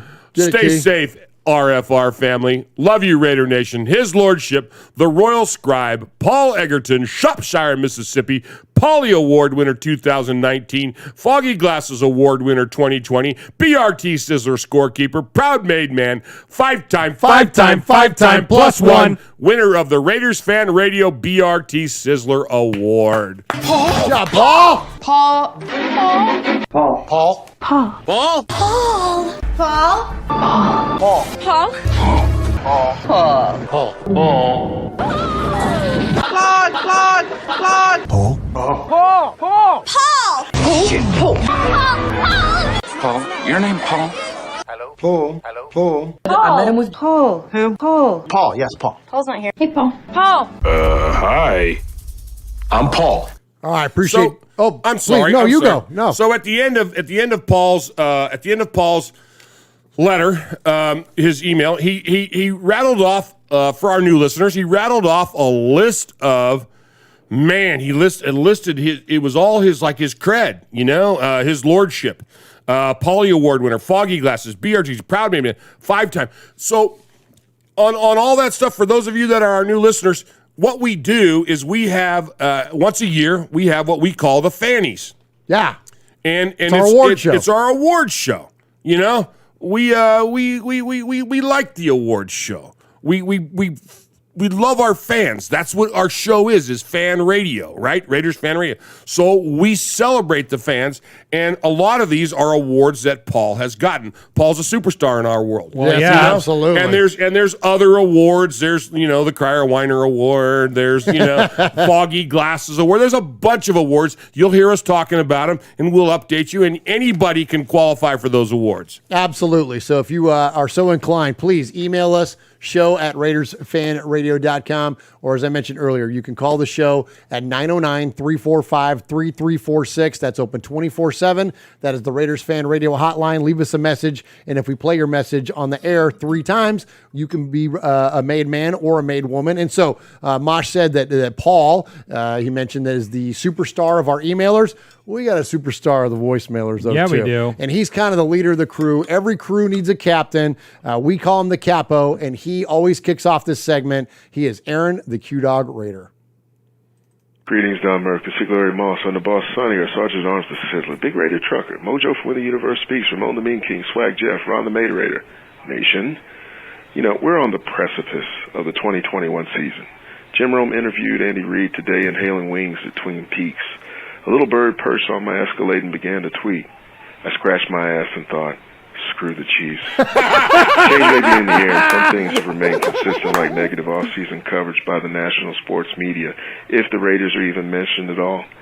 Yet, some things can't remain consistent. Case in point, Trevor Lawrence, Zach Wilson, Justin Fields, Teddy Bridgewater, Jalen Hurts, Trey Lance, Mac Jones, Sam Darnold, Tua Tagovailoa, Jared Goff, Carson Wentz, Jameis Winston, Joe Burrow, Daniel Jones, and even Justin Herbert are all QBs with, youth on their side and relatively new teams or new team situations who can all make the playoffs before Derek Carr does.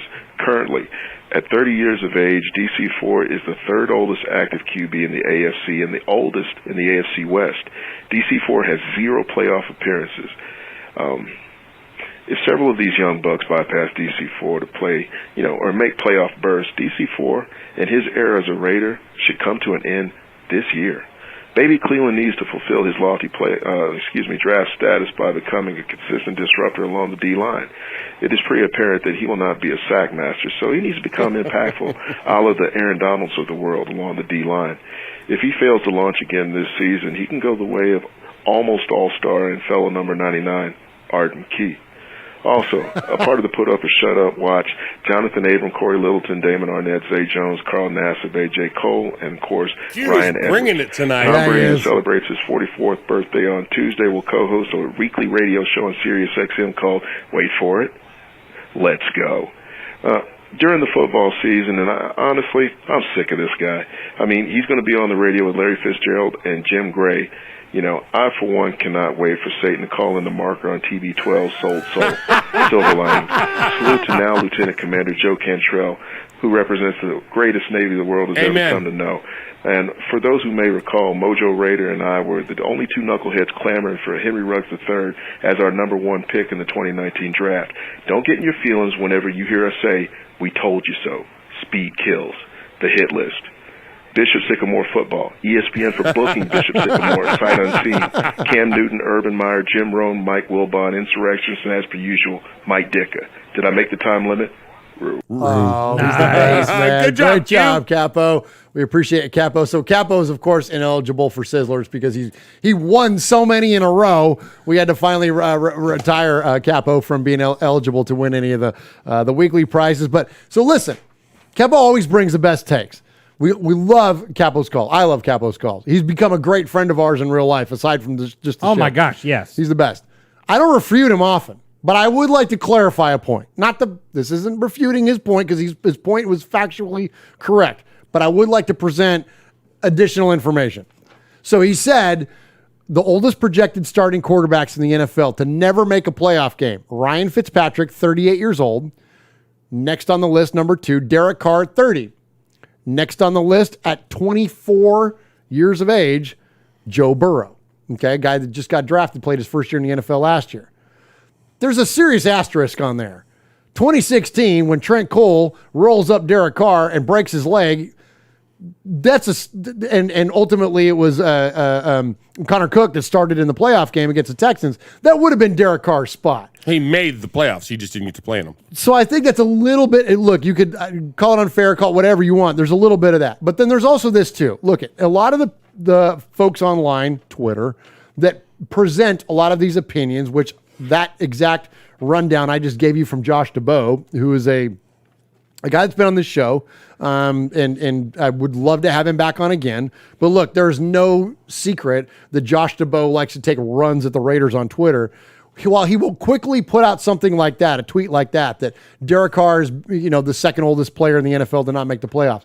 He will also put out a tweet like this right on its heels. And so for those of you that are on the audio podcast, I'm gonna talk about it here in a second.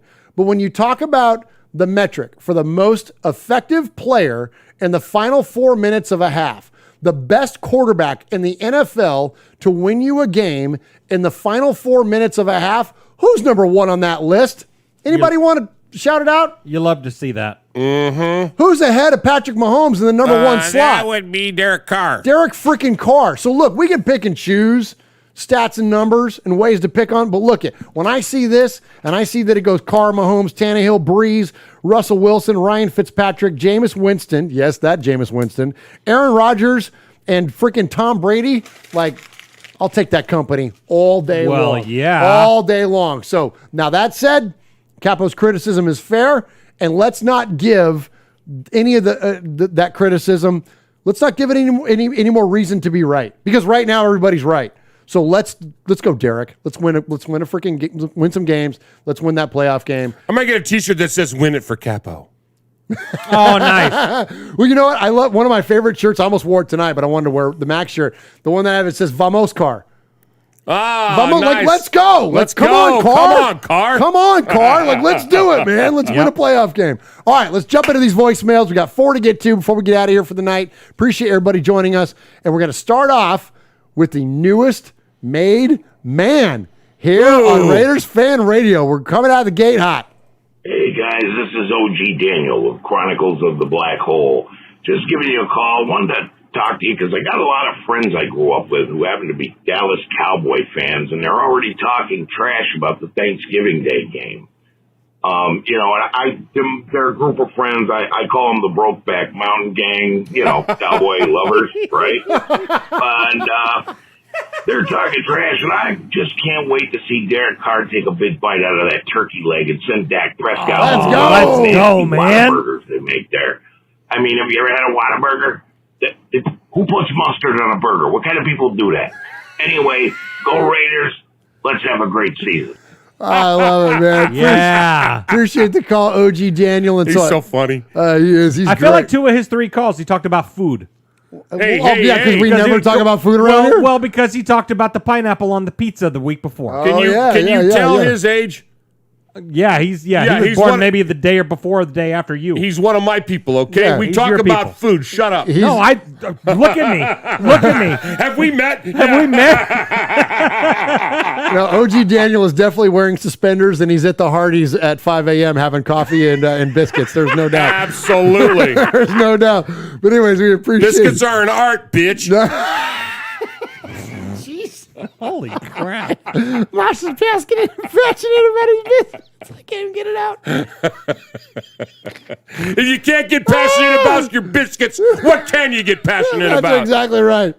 All right, so that was OG Daniel's 3rd call to get featured here on the show. So congratulations, OG Daniel. You are the newest made man here in Raiders Fan Radio. You are a made man. You showed you are part of the family by participation. By chance, a man like yourself should make enemies, then they would become my enemies.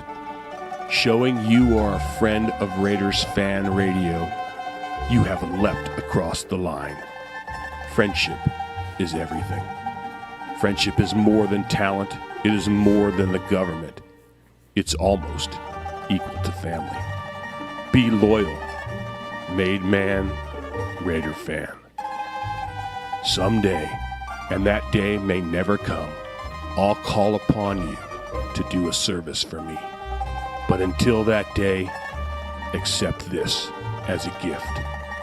And don't ever forget, words can hurt more, but silence can break hearts. All right, appreciate you, OG Daniel, Welcome, man. OG. Great stuff there. So we'll add them to the list here. And, I was going to read, we're getting short on time tonight. I want to definitely catch up on all the made folks that are made, all the made men, all the made women here in Raiders Fan Radio, but we'll get to that next week. Let's go ahead and continue with the calls and jump in and hear from our good friend, Mojo in San Diego. What's up, fellas? What's up, made men and women? It's your boy, Mojo. Sorry, I hadn't called in a while, man. I've been busier than a one-legged man in an ass-kicking contest out here in San Diego, doing some football, doing the show, and doing the regular old Navy stuff I got to do every day. But I'm giving you a shout to let you know that me and Miss Libby will be at the home opener, Monday Night Football. Nice. We'll take some good videos, man, maybe give you a voicemail just so you can hear the ambiance of Raider Nation in Las Vegas. Beautiful. I'm sure you're going to cover everything, man. But the one guy I'd like to see make a difference this year, turn the corner in year 2, somebody that I was stoked when we drafted him. I want to see Tanner Muse. I want to see this kid just grind out. He's that guy. Well, everybody's got a kid like that on a football team. If you played, if you've coached, there's always that one guy that just grinds out, dirty, works hard, plays on both sides of the ball, wears the pads that might be just a little bit bigger than everybody else. I think that's Tanner Muse, man, and I can't wait to see what he's going to do for us. Hey, until next time, everybody, just win, baby. Mojo out. Absolutely. We appreciate you, Mojo. And so for those of you that don't know, Mojo is soon to be Lieutenant Commander in the world's greatest Navy down there in San Diego, and is responsible for the largest helicopter fleet in the world. And there was an accident that happened earlier this week. And so we just want to let Mojo and everybody else down there know that we love you and we are thinking about you all. There are some crewmen still that I think have not been found yet. I think there was 4 at the last count. Absolutely. So we are definitely thinking about you, and mad prayers up for everybody involved in that, and cannot thank you enough for what you do every day when you all go to work. All right, let's check in next with our buddy, the most northernmost Raider fan, and that is Kill Jadis up in Alaska. Well, so much for your undefeated season from preseason to the Super Bowl. Now, ain't that just peachy? The Raiders gonna win after beating our second string while using their first string. That's just cute, in my opinion. But it don't matter, Kilchis, because we have the regular season plus now, and we'll be going undefeated in that. Oh, well, yeah, sure, whatever. By the way, you didn't have to come here to the dentist with me. Listen, I have to support my man, your partner in this trying time. Even though it's your wife that's having emergency teeth problems and having surgery. Well, thanks, I guess. But did you really need to show up in your gear and wear your championship belt to this? You're drawing too much attention to yourself. I'm all about that, guilty. It's my magnetic personality. And no one is better than showing off the greatest pearly whites that you've ever seen. For the Macho Man Raider Savage has the flashiest teeth in all of dental history. Yeah.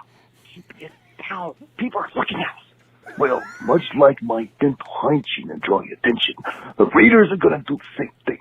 Little by little, Gruden and Mailbag are going to be brushing and flossing away the plaques that'll hold the team down and make them an awful sight to see. Add a little Listerine, and suddenly you're squeaky clean and looking mean. Get all those players out here. Squeaky clean, looking mean. Perfectly aligned and perfectly pearly white to the players. Now cause people to stare it off. A mouth that has 53 teeth. That sounds like more like a shark than a football team. Yeah, a shark that is ready to take a bite on the entire NFL. Ooh, yeah. Shh, you're being too noisy. Hey-ho. Hi. Sorry we're being too loud. That's okay. My name is Dr. Patrick, and I have been seeing that you've been waiting here for a while. Are you here for an appointment? No, I'm sorry. I'm just waiting for my wife. She had a cracked tooth, and we're just surgically pulling it out and stuff like that. That's all. I'm sorry.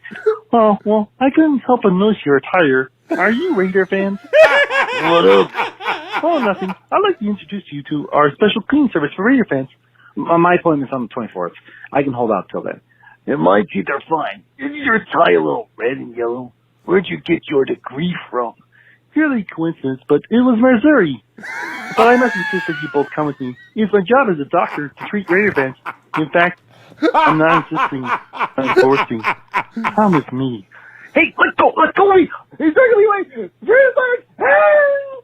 Oh, Xavier killed you! Hold on! Oh my gosh! He's taking it to a new level with three voices. Oh my gosh! So we've got Dr. Patrick, the dentist, Macho Man Raider Savage, and of course Kill Jadis playing the straight man there. That was incredible. Great job. So good. Jadis. All right, great stuff there. All right, one more to get to before we get out of here for the night. We're going to hear from our buddies, the Twins, the one-time Gemini Award winners. Shots fired, bro. All right, here we go. We're going to hear from Matthew and Daniel Mangus. All right, brother. No rest for the wiki. Come on. Let's see here. Let's go. Come on, brother. Come on. No off days. No off days. There you go. All right, my turn. Oh, wait, it's on. Hi, guys. This is the Mangus twins, and, you can't really tell, but, we're over here getting those games, Swag, you better, I hope you're hitting the gym. I hope you're working on your stunner.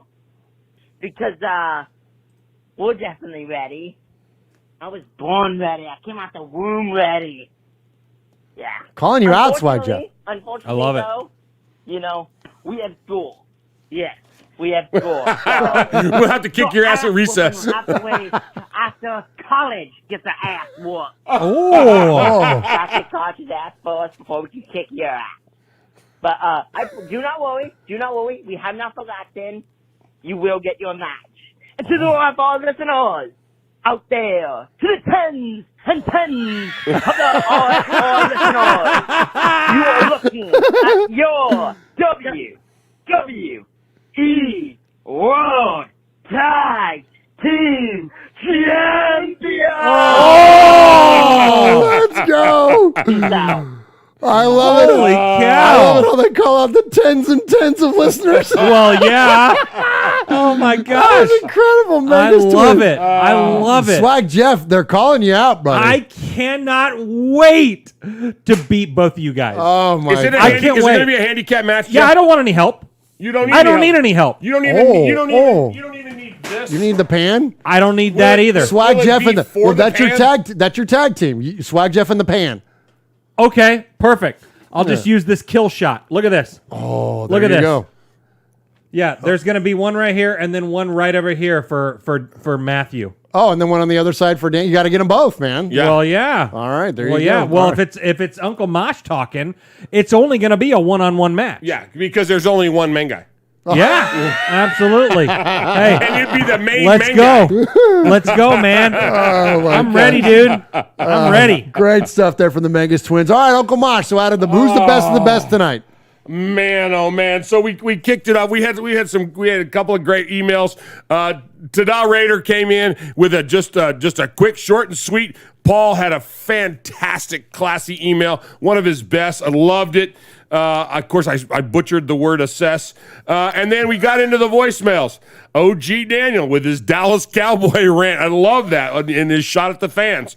Mojo. Super busy guy, coaching his son in football, holding down the fort with the with all his Navy stuff. But he had a great take on Tanner Muse. Killed Jadis. He had a out of his grandma's basement. Yeah. You know, and at the dentist's office, and introduced us to a new character. Paging Dr. Patrick. And then, of course, the Mangai twins. Mangus. Calling out Swaggy J and their classic tag team champ rant at the end. But tonight's Sizzler goes to... with his 12th Sizzler, Kill Jada. Nice job, Kill Jada. Sizzler. Absolutely. We are Metallica, and we are here for your Oakland Raiders! You know why we out here, and we ain't playing around today! From The Walking Dead to errant Jedi Knights, Raiders fans are a rogues gallery.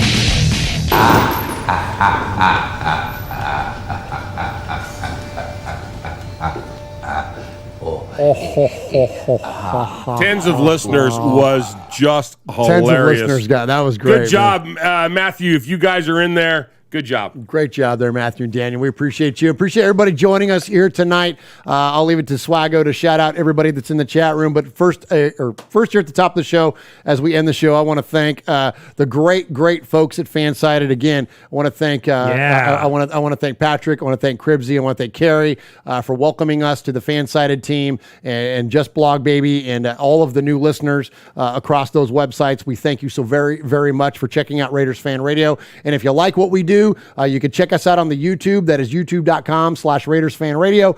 Hit the like, hit the subscribe, anywhere where you can review the show. Anything that you do to bless. Wow, good job. I almost had it. To support the show, any of the money that we raise via advertising, merchandise sales, direct donations, super chat, all that stuff goes to our foundation, which is the One Nation Foundation. So again, thank you to everybody. We appreciate you so much. Thank you to the legendary Uncle Mosh. Thank you to my best friend of yours, Swag Jeff, for joining us here tonight. Swag Jeff, take us out. Yeah, and thank you to everyone in the chat. Tider Raider, Aaron the Q-Dog Raider, Aussie Raider, Aaron, Ron the Mater Raider, Big Easy, Kevin the Raider Nerd, Foxy Scorpio, the Mangus Boys is in there. Thank you, Michelle Sweat. Thank you guys so much for tuning in for another episode. Thank you for the $62 that we were able to raise tonight for the One Nation Foundation. Thank you so much. I feel like I was going to say something else, but I lost it. Uncle Mosh, go, my man. Man, it was so fun being here tonight. And, what a great show. We had a blast. We had a blast. Thanks to our new sponsors for helping us put up and get everything squared away. We're going to get more updates on the Autumn of Swag. The Autumn Swag. The Autumn Swag. Yes. We'll have Stay more tuned. Stay tuned for that. It's coming up. Oh, my gosh, up. yes. That's about all I got on that stuff. And, it's been a great time. We're going to be back next week. Same bat time, same bat channel. Yeah. 4 and 7. And stick around after this video ends and leave a comment. Hit the like button and leave a comment because that works for our algorithm with YouTube. Our what? Our algorithm. Algorithm. Algorithm. Is there an L in there? I don't know. Oh, tell you're gonna post a TikTok afterwards, right? Yeah, we're gonna put the TikTok. Check us out on the TikToks at Raiders Fan Radio. Yeah, we love the damn TikToks. All over the social. And our swag is up right now. RaidersFanRadio.com/gear. click the TeePublic link, and you can get all the stuff, I will. Thanks for listening tonight, everybody. You got your old buddy Swaggy J over there to my right, my little nephew Murph, and you've been listening to Raiders Fan Radio, where we take a lighter side journey into the dark side. What happens in Vegas started in Oakland. Yeah, Good night, everybody. Take care. Get your shots. Wear your mask. God bless. Goodbye. Good night, YouTube. Good night. Thanks for hanging out, Vin. Of course. Vinnie even making an appearance on the show.